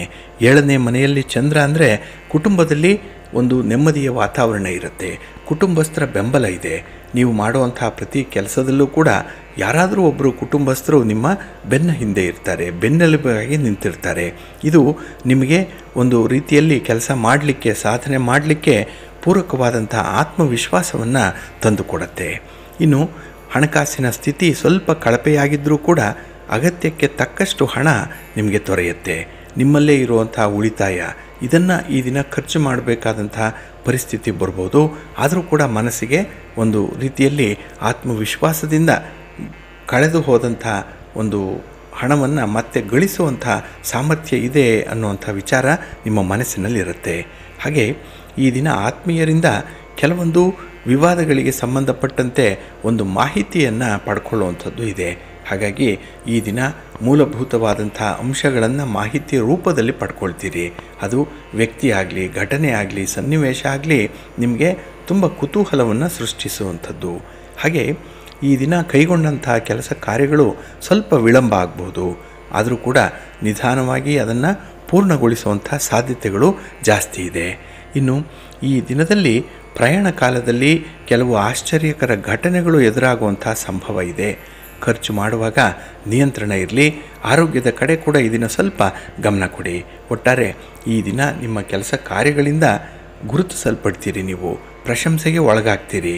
ಹಾಗೆ ನಿಮ್ಮ ವಿರೋಧಿಗಳನ್ನು ತಣ್ಣಗಾಗಿಸುವಂಥ ಪ್ರಯತ್ನ ಕೂಡ ನಿಮ್ಮಿಂದ ಆಗುತ್ತೆ. ಒಟ್ಟಾರೆ ಈ ದಿನದ ಪ್ರಯತ್ನಗಳು ಸಾಕಷ್ಟಿದೆ. ಅದರಲ್ಲಿ ಕೆಲವೊಂದರಲ್ಲಿ ವಿಶೇಷವಾದಂಥ ಫಲಿತಾಂಶಗಳನ್ನು ಪಡ್ಕೊಳ್ತೀರಿ, ಸಾಧನೆಯನ್ನು ಮಾಡ್ತೀರಿ. ನಿಮ್ಮ ಇಷ್ಟ ದೇವರನ್ನು ಆರಾಧನೆ ಮಾಡಿಕೊಳ್ಳಿ, ಗಣಪತಿಯನ್ನು ಈ ದಿನ ಪ್ರಾರ್ಥನೆ ಮಾಡಿಕೊಳ್ಳಿ, ಗಣಪತಿಯ ಸ್ತೋತ್ರ ಹೇಳ್ಕೊಳ್ಳಿ, ಒಳ್ಳೆಯದಾಗತ್ತೆ. ನಿಮ್ಮ ಅದೃಷ್ಟದ ಬಣ್ಣ ಬಿಳುಪು, ಅದೃಷ್ಟದ ದಿಕ್ಕು ಈಶಾನ್ಯ ದಿಕ್ಕು, ಅದೃಷ್ಟ ಸಂಖ್ಯೆ 1. ಮಿಥುನ ರಾಶಿ. ಮಿಥುನ ರಾಶಿಯವರಿಗೆ ಈ ದಿನ 6ರಲ್ಲಿ ಚಂದ್ರ ಇದ್ದಾನೆ. ಇದು ಶತ್ರುಸ್ಥಾನ, ಋಣಸ್ಥಾನ. ಬಹಳ ವಿಶೇಷವಾಗಿ ಈ ಒಂದು ಸಂದರ್ಭದಲ್ಲಿ ನಿಮ್ಮ ಕೆಲಸ ಕಾರ್ಯಗಳಲ್ಲಿ ಮೇಲುಗೈ ಸಾಧಿಸುವಂಥ ಎಲ್ಲ ಅವಕಾಶಗಳು ಕೂಡ ಇದೆ. ಗ್ರಹ ಸ್ಥಾನಗಳು ನಿಮಗೆ ಅನುಕೂಲಕರವಾಗಿರೋದ್ರಿಂದ ನಿಮ್ಮ ಇಚ್ಛೆ ನೆರವೇರುತ್ತೆ. ನಿಮ್ಮ ಆಸೆ ಆಕಾಂಕ್ಷೆಗಳನ್ನು, ಬಯಕೆಗಳನ್ನು ಬಹಳ ವಿಶೇಷ ರೀತಿಯಲ್ಲಿ ನೀವು ಪೂರೈಸ್ಕೊಳ್ತೀರಿ. ಹಾಗೆ ಕೆಲಸದಲ್ಲಿ ತುಂಬ ಉತ್ಸಾಹ ಇದೆ. ಪ್ರಮುಖವಾದಂಥ ಯೋಜನೆಗಳಲ್ಲಿ ನಿಮ್ಮ ಕಾರ್ಯಶೀಲತೆ ಗುರುತಿಸಲ್ಪಡುತ್ತೆ. ಹಾಗಾಗಿ ನೀವು ಅಂದರೆ ನಿಮ್ಮ ಕೆಲಸ ಅಚ್ಚುಕಟ್ಟತನ, ಹಾಗೆ ಕೆಲಸವನ್ನು ಎಡೆಬಿಡದೆ ಮುಂದುವರಿಸುವಂಥ ಒಂದು ಛಲ, ಇವೆಲ್ಲವೂ ಕೂಡ ತುಂಬ ಯಶಸ್ಸಿಗೆ ಕಾರಣವಾಗುವಂಥದ್ದು. ಹಾಗೆ ಕೈಗೊಂಡಂಥ ಕೆಲಸ ಕಾರ್ಯಗಳಲ್ಲಿ ನಿಮ್ಮ ಸಂಗಾತಿ ಪ್ರೀತಿ ಪಾತ್ರರ ಒಂದು ವಿಶೇಷವಾದಂಥ ಬೆಂಬಲ ನಿಮಗಿದೆ. ಇನ್ನು ಪಿತೃವರ್ಗದವರೊಂದಿಗೆ ಸಣ್ಣ ಪುಟ್ಟ ಭಿನ್ನಾಭಿಪ್ರಾಯಗಳು ಬರಬಹುದು, ಸ್ವಲ್ಪ ಒತ್ತಡಗಳಿರ್ಬೋದು. ಆದರೂ ಕೂಡ ಅದನ್ನು ಚೆನ್ನಾಗಿ ನಿಭಾಯಿಸ್ತೀರಿ. ಕಮ್ಯುನಿಕೇಷನ್ ಚೆನ್ನಾಗಿದೆ. ಹಾಗಾಗಿ ನಿಮ್ಮ ಮಾತು, ನಿಮ್ಮ ಒಂದು ವಿಚಾರಧಾರೆಗಳು, ನಿಮ್ಮ ಸಂವಹನ ಇವೆಲ್ಲವೂ ಕೂಡ ನಿಮಗೆ ಒಂದು ರೀತಿಯಲ್ಲಿ ಶ್ರೇಯಸ್ಸನ್ನು ತಂದುಕೊಡುವಂಥದ್ದು. ಹಾಗೆ ಉದ್ಯೋಗದ ವಿಚಾರದಲ್ಲಿ ಹೊಸ ಹೊಸ ಅವಕಾಶಗಳು ಸಿಕ್ಕತ್ತೆ. ನಿರುದ್ಯೋಗಿಗಳು ಈ ಸಂದರ್ಭದಲ್ಲಿ ಸ್ವಲ್ಪ ಉದ್ಯೋಗದ ಬಗ್ಗೆ ಕಾಳಜಿ ಇಡಿ. ಹಾಗಾಗಿ ಒಂದಲ್ಲ ಎರಡಲ್ಲ 10 ಅವಕಾಶಗಳು ನಿಮಗೆ ಒದಗಿ ಬರುತ್ತೆ. ಅದರಲ್ಲಿ ಸೂಕ್ತವಾಗಿರುವಂಥದ್ದನ್ನು ಆರಿಸಿಕೊಳ್ಳುವಂಥದ್ದು ಬಹಳ ಮುಖ್ಯ. ಈ ಆಯ್ಕೆ ಅನ್ನುವಂಥದ್ದೇ ನಿಮಗೆ ಸ್ವಲ್ಪ ಚಾಲೆಂಜಿಂಗ್ ಆಗಿರುವಂಥದ್ದು. ಆದರೆ ಈ ದಿನ ಬಹಳ ವಿಶೇಷವಾಗಿ ನಿಮ್ಮ ಸುಧಾರಣೆಯ ಸಮಯ ಏನಿದೆ ಅದು ನಿಮಗೆ ಸಹಾಯವನ್ನು ಮಾಡುತ್ತೆ. ಎಲ್ಲ ಕಡೆಯಿಂದ ಲಾಭಗಳು ದೊರೆಯುವಂಥ ಸಾಧ್ಯತೆಗಳು ಕೂಡ ಹೆಚ್ಚಾಗಿರುತ್ತೆ. ಒಟ್ಟಾರೆ ತೃಪ್ತಿದಾಯಕವಾದಂಥ ದಿನ ಇದು. ನಿಮ್ಮ ಮನೆ ದೇವರನ್ನು ಸ್ಮರಣೆ ಮಾಡಿಕೊಳ್ಳಿ, ಲಕ್ಷ್ಮೀ ವೆಂಕಟೇಶ್ವರ ಸ್ವಾಮಿ ಆರಾಧನೆ ಮಾಡಿಕೊಳ್ಳಿ, ವಿಷ್ಣು ಸ್ತೋತ್ರವನ್ನು ಹೇಳ್ಕೊಳ್ಳಿ, ಒಳ್ಳೆಯದಾಗುತ್ತೆ. ನಿಮ್ಮ ಅದೃಷ್ಟದ ಬಣ್ಣ ಹಳದಿ, ಅದೃಷ್ಟದ ದಿಕ್ಕು ಈಶಾನ್ಯ ದಿಕ್ಕು, ಅದೃಷ್ಟ ಸಂಖ್ಯೆ 1. ಕರ್ಕಾಟಕ ರಾಶಿ. ಕರ್ಕಾಟಕ ರಾಶಿಯವರಿಗೆ ಈ ದಿನ ಪೂರ್ವ ಪುಣ್ಯ ಸ್ಥಾನದಲ್ಲಿ ಚಂದ್ರ ಇದ್ದಾನೆ. 5ನೇ ಮನೆಯಲ್ಲಿ ಚಂದ್ರ ಅಂದರೆ ಕುಟುಂಬಸ್ಥರಿಂದ ಈ ದಿನ ಸ್ವಲ್ಪ ಸಂದೇಹಗಳು ಉಂಟಾಗುವಂಥದ್ದು. ಎಲ್ಲ ಒಂದು ಕಡೆ ನೀವು ನಿಮ್ಮ ಕೆಲಸ, ನಿಮ್ಮ ಹಣದ ವ್ಯವಹಾರಗಳು ಇದರ ಬಗ್ಗೆ ಒಂದು ರೀತಿಯಲ್ಲಿ ಪ್ರಚೋದನೆಗಳು ಉಂಟಾಗುವಂಥದ್ದು ಕೂಡ ಇರುತ್ತೆ. ಕೌಟುಂಬಿಕ ವಿಚಾರದಲ್ಲಿ ದಿಟ್ಟ ನಿರ್ಧಾರಗಳನ್ನು ತೆಗೆದುಕೊಳ್ಳುವಂಥ ಒಂದು ಒತ್ತಡ ಕೂಡ ಬರುವಂಥದ್ದು ಇದೆ. ಹಾಗೆ ಈ ಆಭರಣ ಖರೀದಿ ಆಗಲಿ, ಮೌಲ್ಯಯುತ ವಸ್ತುಗಳ ಖರೀದಿ ಆಗಲಿ ಆದಷ್ಟು ಎಚ್ಚರಿಕೆಯಿಂದ ಮಾಡಿ. ಇಲ್ಲಾಂದರೆ ಅದನ್ನು, ಆ ಖರೀದಿ ಪ್ರಕ್ರಿಯೆಯನ್ನು ಮುಂದಕ್ಕೆ ಹಾಕುವಂಥದ್ದು ತುಂಬ ಉತ್ತಮ. ಇನ್ನು ಈ ದಿನದಲ್ಲಿ ವೃತ್ತಿ ವ್ಯವಹಾರಗಳಲ್ಲಿ ಸುಗಮವಾಗಿ ಸಾಗುವಂಥದ್ದು ಇದೆ. ಅದರಲ್ಲೂ ಯಾರು ಉದ್ಯೋಗಸ್ಥರಿದ್ದೀರಿ ಅವರಿಗೆ ಉತ್ತಮವಾದಂಥ ಒಂದು ಅವಕಾಶಗಳು ಸಿಕ್ಕತ್ತೆ. 4 ಕಾಸನ್ನು ಸಂಪಾದನೆ ಮಾಡಿಕೊಳ್ಳಿಕ್ಕೆ ವಿಶೇಷವಾದಂಥ ಸನ್ನಿವೇಶ ಒದಗಿ ಬರುತ್ತೆ. ಹಾಗೆ ಈ ಸಂಬಂಧಿಕರ ಜೊತೆಯಲ್ಲಿ ಈ ದಿನ ಸ್ವಲ್ಪ ಎಚ್ಚರಿಕೆಯಿಂದ ವ್ಯವಹಾರ ಮಾಡಿ. ಆದರೆ ಹಣಕಾಸಿನ ವ್ಯವಹಾರಗಳನ್ನು ಮಾಡಬೇಡಿ. ಹಣವನ್ನು ಕೊಡುವಂಥದ್ದು, ಸಾಲವಾಗಿ ತರುವಂಥದ್ದು ಇದನ್ನು ನಿಮ್ಮ ಸಂಬಂಧಿಕರ ವಲಯದಲ್ಲಿ ಮಾಡಬೇಡಿ. ಏಕೆಂದರೆ ನಾಳೆ ನಿಮಗೆ ಗಂಟು ನಂಟು ಎರಡೂ ಕೂಡ ಉಳಿಯಲ್ಲ. ಇನ್ನು ನಿಮಗೆ ಒಪ್ಪಿಗೆ ಇಲ್ಲದೇ ಇದ್ದರೂ ಕೂಡ ಕೆಲವೊಂದು ಕೆಲಸಗಳನ್ನು ಬಲವಂತಕ್ಕೆ ಮಾಡಬೇಕು, ದಾಕ್ಷಿಣ್ಯಕ್ಕೆ ಮಾಡಬೇಕಾಗತ್ತೆ. ಹಾಗೆ ಮನಸ್ಸಿನಲ್ಲಿ ಒಂದು ರೀತಿಯಲ್ಲಿ ಕಸಿವಿಸಿ ಇದ್ದರೂ ಕೂಡ ಮೇಲ್ನೋಟಕ್ಕೆ ನಗ್ನಗ್ತಾ ಇರ್ತೀರಿ. ಈ ದಿನದಲ್ಲಿ ಚಂದ್ರ ಮನಕಾರಕ. ಹಾಗಾಗಿನೇ ನಿಮ್ಮ ರಾಶಿಯ ಅಧಿಪತಿಯಾದಂಥ ಚಂದ್ರ ನಿಮಗೆ ಮುಖದಲ್ಲಿ ಒಂದು ಮಂದಹಾಸವನ್ನು ತರ್ತಾನೆ. ಒಳಗೆ ಎಷ್ಟೇ ನೋವಿರಲಿ, ನಲಿವಿರಲಿ, ಯಾವುದೇ ರೀತಿಯ ದುಃಖ ಇರಲಿ, ಒತ್ತಡಗಳಿರಲಿ, ಅದನ್ನು ತೋರ್ಪಡಿಸಿಕೊಳ್ಳಲಾಗದೇ ಇರುವಂಥ ಒಂದು ಸಂದರ್ಭವನ್ನು ಸೃಷ್ಟಿ ಆಗುವಂಥದ್ದು ಇದೆ. ಇನ್ನು ಈ ದಿನದಲ್ಲಿ ಮಾಡಬೇಕಾಗಿರುವಂಥ ಕೆಲಸ ಕಾರ್ಯಗಳನ್ನು ಒಂದು ಪಟ್ಟಿ ಮಾಡಿಕೊಳ್ಳಿ, ಪ್ರಿಯಾರಿಟೈಸ್ ಮಾಡಿಕೊಳ್ಳಿ. ಅದರಲ್ಲೂ ಈ ಕಲಾವಿದರಿಗೆ, ಬಹಳ ವಿಶೇಷವಾದಂಥ ಅನುಕೂಲತೆಗಳು ಒದಗಿ ಬರುವಂಥ ದಿನ ಇದು. ನಿಮ್ಮ ಪ್ರತಿಭೆಯೇ ಗುರುತಿಸಲ್ಪಡುವಂಥ ದಿನ. ಅದಕ್ಕಾಗಿಯೇ ಈ ದಿನ ನಿಮ್ಮ ಮನೆ ದೇವರನ್ನು ಸ್ಮರಣೆ ಮಾಡಿಕೊಳ್ಳಿ. ಹಾಗೆ ಭಕ್ತಿಯಿಂದ ನವಗ್ರಹ ಸ್ತೋತ್ರವನ್ನು ಹೇಳ್ಕೊಳ್ಳಿ, ಒಳ್ಳೆಯದಾಗತ್ತೆ. ನಿಮ್ಮ ಅದೃಷ್ಟದ ಬಣ್ಣ ಕೆಂಪು, ಅದೃಷ್ಟದ ದಿಕ್ಕು ಈಶಾನ್ಯ ದಿಕ್ಕು, ಅದೃಷ್ಟ ಸಂಖ್ಯೆ 2. ಸಿಂಹರಾಶಿ. ಸಿಂಹರಾಶಿಯವರಿಗೆ ಈ ದಿನ ಚತುರ್ಥದಲ್ಲಿ ಚಂದ್ರ ಇದ್ದಾನೆ. 4ನೇ ಮನೆಯಲ್ಲಿ ಚಂದ್ರ. ಇದು ಮಾತೃಸ್ಥಾನ, ಸುಖಸ್ಥಾನ ಇದು. ಹಾಗಾಗಿ ನಿಮ್ಮ ವಿಚಾರಧಾರೆಗಳು, ನಿಮ್ಮ ಅಭಿಪ್ರಾಯಗಳು ಈ ದಿನ ಕುಟುಂಬದಲ್ಲಿ ಒಂದು ರೀತಿಯ ಹೇರಿಕೆಯಂತೆ ಇರುತ್ತೆ, ಒಂದು ಕಂಪಲ್ಷನನ್ನು ತರುವಂಥದ್ದು. ಹಾಗಾಗಿನೇ ಕುಟುಂಬಸ್ಥರು ಈ ದಿನ ನಿಮ್ಮ ಅಭಿಪ್ರಾಯವನ್ನು ಪುರಸ್ಕರಿಸಲ್ಲ, ಎಲ್ಲ ಒಂದು ಕಡೆ ಪ್ರತಿರೋಧ ಅನ್ನುವಂಥದ್ದು ಕಂಡುಬರುತ್ತೆ. ಹಾಗೆ ಈ ದಿನದಲ್ಲಿ ಕೆಲವೊಂದು ಹಣಕಾಸಿನ ಪರಿಸ್ಥಿತಿಗಳು ಕೂಡ ಮತ್ತಷ್ಟು ನಿಧಾನ ಆಗೋದರಿಂದ ನಿಮ್ಮ ತಾಳ್ಮೆ ಕೆಡುತ್ತೆ. ಹಾಗೆ ಆತುರವಾಗಿ ಕೆಲವೊಂದು ಕೆಲಸ ಕಾರ್ಯಗಳನ್ನು ಮಾಡೋದರಿಂದ ದೀರ್ಘಾವಧಿಯ ಸಮಸ್ಯೆಗಳು ಹೆಚ್ಚಾಗುತ್ತೆ. ಹಾಗೆ ಆರಂಭಿಸಿದ ಕೆಲಸಗಳು ಮಧ್ಯದಲ್ಲಿಯೇ ನಿಲ್ಲುವಂಥ ಸೂಚನೆಗಳು ಜಾಸ್ತಿ ಇದೆ. ಇನ್ನು ಕುಟುಂಬ ಸದಸ್ಯರ ಸಹಕಾರವನ್ನು ಪಡ್ಕೊಳ್ಬೇಕು, ಆ ಬಗ್ಗೆ ಅವರ ಒಂದು ಸಹಾಯವನ್ನು ಬಯಸಬೇಕು ಅಂತ ಹೇಳಿದ್ರೆ ಎಲ್ಲೋ ಒಂದು ಕಡೆ ನಿಮ್ಮ ಮನಸ್ಸು ಅದಕ್ಕೆ ಅಡ್ಡಿಪಡಿಸುತ್ತೆ. ಅಹಂ ಅನ್ನುವಂಥದ್ದು ಬಹಳ ಪ್ರಾಮಿನೆಂಟ್ ಆಗಿರುತ್ತೆ ಈ ದಿನದಲ್ಲಿ. ಹಾಗೆ ಯಾವುದೇ ವಿವೇಚನೆ ಇಲ್ಲದೆ ಹಣವನ್ನು ಹೂಡಿಕೆ ಮಾಡ್ತೀರಿ, ಇದು ಕೂಡ ನಷ್ಟಕ್ಕೆ ಕಾರಣವಾಗುತ್ತೆ. ಇನ್ನು ಹಣಕಾಸಿನ ವಿಚಾರದಲ್ಲಿ ನಿಧಾನವಾಗಿ ವ್ಯವಹಾರ ಮಾಡುವಂಥದ್ದು ಬಹಳ ಉತ್ತಮ. ತಜ್ಞರ ಅಭಿಪ್ರಾಯ ಪಡ್ಕೊಳ್ಳಿ. ಹಾಗೆ ಕಂಡವರಿಗೆ ಸಾಲ ಕೊಟ್ಟು ನೀವು ಎಂಥ ಪರಿಸ್ಥಿತಿಯನ್ನು ಅನುಭವಿಸ್ತಾ ಇದ್ದೀರಿ ಅನ್ನೋವಂಥದ್ದನ್ನು ಒಮ್ಮೆ ಮೆಲುಕು ಹಾಕಬೇಕು. ಸಹಾಯ ಮಾಡಬೇಕು, ಆದರೆ ಯೋಗ್ಯರಿಗೆ ಸಹಾಯ ಮಾಡಬೇಕು ಅನ್ನುವಂಥ ಹಿರಿಯರ ಒಂದು ಮಾತನ್ನು ಈ ಸಂದರ್ಭದಲ್ಲಿ ಜ್ಞಾಪಿಸ್ಕೊಳ್ಬೇಕಾಗತ್ತೆ. ಹಾಗೆ ಈ ದಿನ ಕೊಟ್ಟ ಮಾತಿನಂತೆ ನಡೆಯುವಂಥದ್ದು. ಹಾಗೆ ಯಾರಿಗಾದರೂ ಏನಾದರೂ ಒಂದು ಪ್ರಾಮಿಸ್ ಮಾಡಿದರೆ ಅದನ್ನು ಫುಲ್ಫಿಲ್ ಮಾಡುವಂಥ ಒಂದು ಪ್ರಯತ್ನ ಮಾಡಿ, ನಿಮ್ಮ ಗೌರವ ಹೆಚ್ಚಾಗುತ್ತೆ. ನಿಮ್ಮ ಮನೆ ದೇವರನ್ನು ಸ್ಮರಣೆ ಮಾಡಿಕೊಳ್ಳಿ. ಹಾಗೆ ಭಕ್ತಿಯಿಂದ ಈ ದಿನ ಶಿವಸ್ತೋತ್ರವನ್ನು ಹೇಳ್ಕೊಳ್ಳಿ. ಶಿವನಾಮ ಸ್ಮರಣೆ ಮಾಡುವಂಥದ್ದು, ನಾಮ ಜಪ ಮಾಡುವಂಥದ್ದು ಬಹಳ ಉತ್ತಮ. ನಿಮ್ಮ ಅದೃಷ್ಟದ ಬಣ್ಣ ತಿಳಿ ನೀಲಿ, ಅದೃಷ್ಟದ ದಿಕ್ಕು ಈಶಾನ್ಯ ದಿಕ್ಕು, ಅದೃಷ್ಟ ಸಂಖ್ಯೆ 3. ಕನ್ಯಾ ರಾಶಿ. ಕನ್ಯಾ ರಾಶಿಯವರಿಗೆ ಈ ದಿನ ಕೀರ್ತಿ ಸ್ಥಾನದಲ್ಲಿ ಚಂದ್ರ ಇರುವಂಥ ದಿನ. 3ನೇ ಮನೆಯಲ್ಲಿ ಚಂದ್ರ ಅಂದರೆ ಮನಸ್ಸಿಗೆ ಒಂದು ಸಂತೋಷ, ಕೆಲಸ ಕಾರ್ಯಗಳು ತೃಪ್ತಿಯಾಗಿ ನಡೆಯುತ್ತೆ.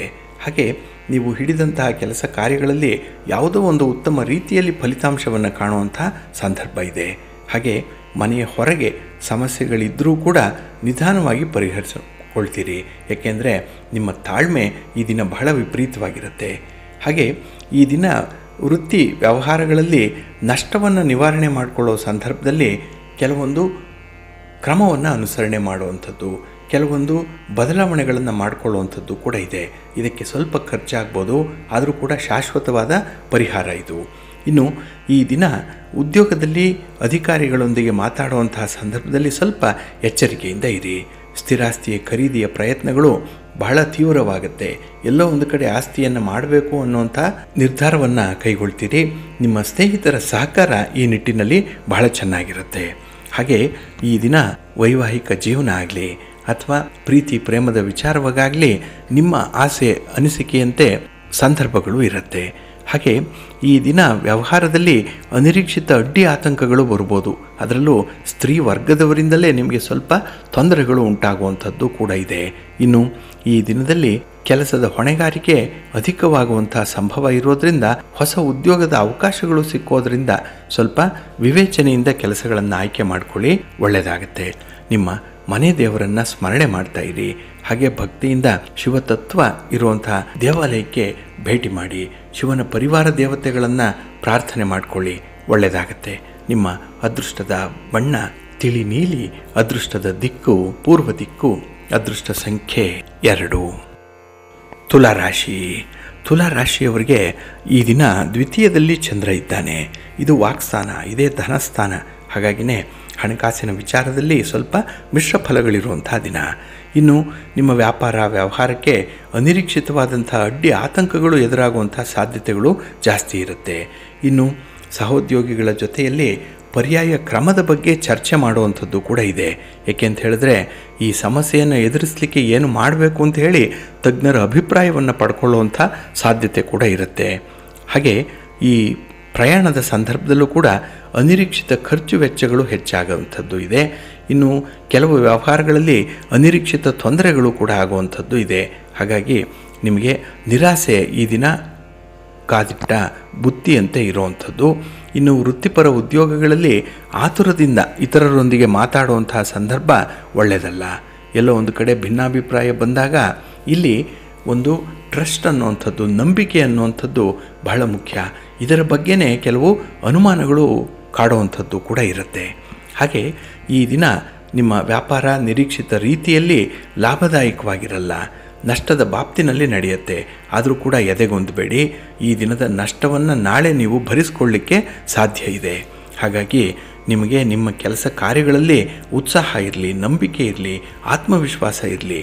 ಹಾಗೆ ನಿಮ್ಮ ಕಾರ್ಯಕ್ಷೇತ್ರದಲ್ಲಿರುವಂಥ ಹೆಣಗಾಟವನ್ನು ಕಡಿಮೆ ಮಾಡಲಿಕ್ಕೆ ಹಿರಿಯರ ಸಲಹೆಯನ್ನು ಪಡ್ಕೊಳ್ಳಿ, ಅನುಭವಸ್ಥರ ಮಾರ್ಗದರ್ಶನವನ್ನು ಪಡ್ಕೊಳ್ಳಿ ಈ ದಿನದಲ್ಲಿ. ಇನ್ನು ಸಾಮಾಜಿಕ ಕಾರ್ಯಗಳಲ್ಲಿ ತೊಡಗಿಸಿಕೊಳ್ಳುವಂಥದ್ದು, ಇದು ನಿಮಗೆ ಮನಃಶಾಂತಿಯನ್ನು ಪಡೀಲಿಕ್ಕೆ ಸಾಧ್ಯವಾಗುತ್ತೆ. ಹಾಗಾಗಿ ಆದಷ್ಟು ಜನಮಾನಸದಲ್ಲಿ ಇರುವಂಥ ಪ್ರಯತ್ನ ಮಾಡಿ. ಏಕಾಂಗಿಯಾಗಿ ಇರಬೇಡಿ, 4 ಜನರ ಜೊತೆ ಬೆರೆಯುವಂಥ ಒಂದು ಪ್ರಯತ್ನ ಮಾಡಿ. ಮನಸ್ಸಿಗೆ ಸಮಾಧಾನ ಸಿಕ್ಕತ್ತೆ. ನಿಮ್ಮ ಮನೆ ದೇವರನ್ನು ಸ್ಮರಣೆ ಮಾಡಿಕೊಳ್ಳಿ. ಶ್ರೀ ಲಕ್ಷ್ಮೀ ವೆಂಕಟೇಶ್ವರ ಸ್ವಾಮಿಯ ಆರಾಧನೆ ಮಾಡಿ, ಶಿವ ಪಾರ್ವತಿಯರ ದರ್ಶನ ಮಾಡಿಕೊಳ್ಳಿ, ಒಳ್ಳೆಯದಾಗತ್ತೆ. ನಿಮ್ಮ ಅದೃಷ್ಟದ ಬಣ್ಣ ಬಿಳುಪು, ಅದೃಷ್ಟದ ದಿಕ್ಕು ಈಶಾನ್ಯ ದಿಕ್ಕು, ಅದೃಷ್ಟ ಸಂಖ್ಯೆ 2. ವೃಶ್ಚಿಕ ರಾಶಿ. ವೃಶ್ಚಿಕ ರಾಶಿಯವರಿಗೆ ಈ ದಿನ ಬಹಳ ವಿಶೇಷವಾಗಿ ಸಂತೋಷದಾಯಕವಾದಂಥ ದಿನ. ಏಕೆಂದರೆ ನಿಮ್ಮ ಉದ್ಯೋಗ, ನಿಮ್ಮ ವ್ಯಾಪಾರ ವ್ಯವಹಾರ, ನಿಮ್ಮ ಚಟುವಟಿಕೆ ಹೊಸ ಬೆಳವಣಿಗೆಯನ್ನು ಕಾಣುತ್ತೆ. ಎಲ್ಲೋ ಒಂದು ಕಡೆ ಅದು ಒಂದು ಪ್ರವೃತ್ತಿಯಲ್ಲಿ ಮೇಲ್ಮಟ್ಟಕ್ಕೆ ಚಲಿಸುವಂಥ ಸಾಧ್ಯತೆಗಳು ಜಾಸ್ತಿ ಇರುತ್ತೆ. ಅಪ್ವರ್ಡ್ ಮೊಬಿಲಿಟಿ ಬಹಳ ಚೆನ್ನಾಗಿದೆ. ಇನ್ನು ಈ ದಿನದ ಆದಾಯ ಉತ್ತಮವಾಗಿರೋದ್ರಿಂದಲೇ ಕೆಲವೊಂದು ಕೆಲಸ ಕಾರ್ಯಗಳಿಗೆ ಕೈ ಹಾಕ್ತೀರಿ. ಎಷ್ಟೇ ಬರಲಿ ಅದನ್ನು ನಿಭಾಯಿಸ್ತೀನಿ ಅನ್ನುವಂಥ ಒಂದು ಧೈರ್ಯ ಈ ದಿನದಲ್ಲಿ ನಿಮಗೆ ಹೆಚ್ಚಾಗಿರುತ್ತೆ. ಹಾಗೆ ದೈಹಿಕ ಮತ್ತು ಮಾನಸಿಕ ಪ್ರಶಾಂತತೆ ನಿಮಗೆ ವಿಪರೀತವಾಗಿ ಇರುತ್ತೆ. ಯಾವುದಕ್ಕೂ ಕೂಡ ಕೋಪ ಮಾಡಿಕೊಳ್ಳಲ್ಲ, ಬಹಳ ಕೂಲಾಗಿರ್ತೀರಿ. ಅಷ್ಟೇ ಜವಾಬ್ದಾರಿಯನ್ನು ನಿರ್ವಹಣೆ ಮಾಡುವಂಥದ್ದು ನಿಮಗೆ ಗೊತ್ತಿದೆ. ಅಂಥ ಒಂದು ಕಲೆಗಾರಿಕೆ ಈ ದಿನ ಹೆಚ್ಚು ಉಪಯೋಗಕ್ಕೆ ಬರುತ್ತೆ. ಇನ್ನು ಈ ದಿನದಲ್ಲಿ ಅಧಿಕಾರಿಗಳು ವೃತ್ತಿಪರ ಉದ್ಯೋಗದಲ್ಲಿ ಬೆಂಬಲವನ್ನು ಕೊಡುವಂಥ ಸಾಧ್ಯತೆಗಳಿದೆ. ಹಾಗಾಗಿ ನಿಮ್ಮ ಕೆಲಸ ಕಾರ್ಯಗಳಿಗೆ ಅಧಿಕಾರಿಗಳಿಂದ ಒಂದು ರೀತಿಯಲ್ಲಿ ಬೆಂಬಲ ಸಿಕ್ಕತ್ತೆ.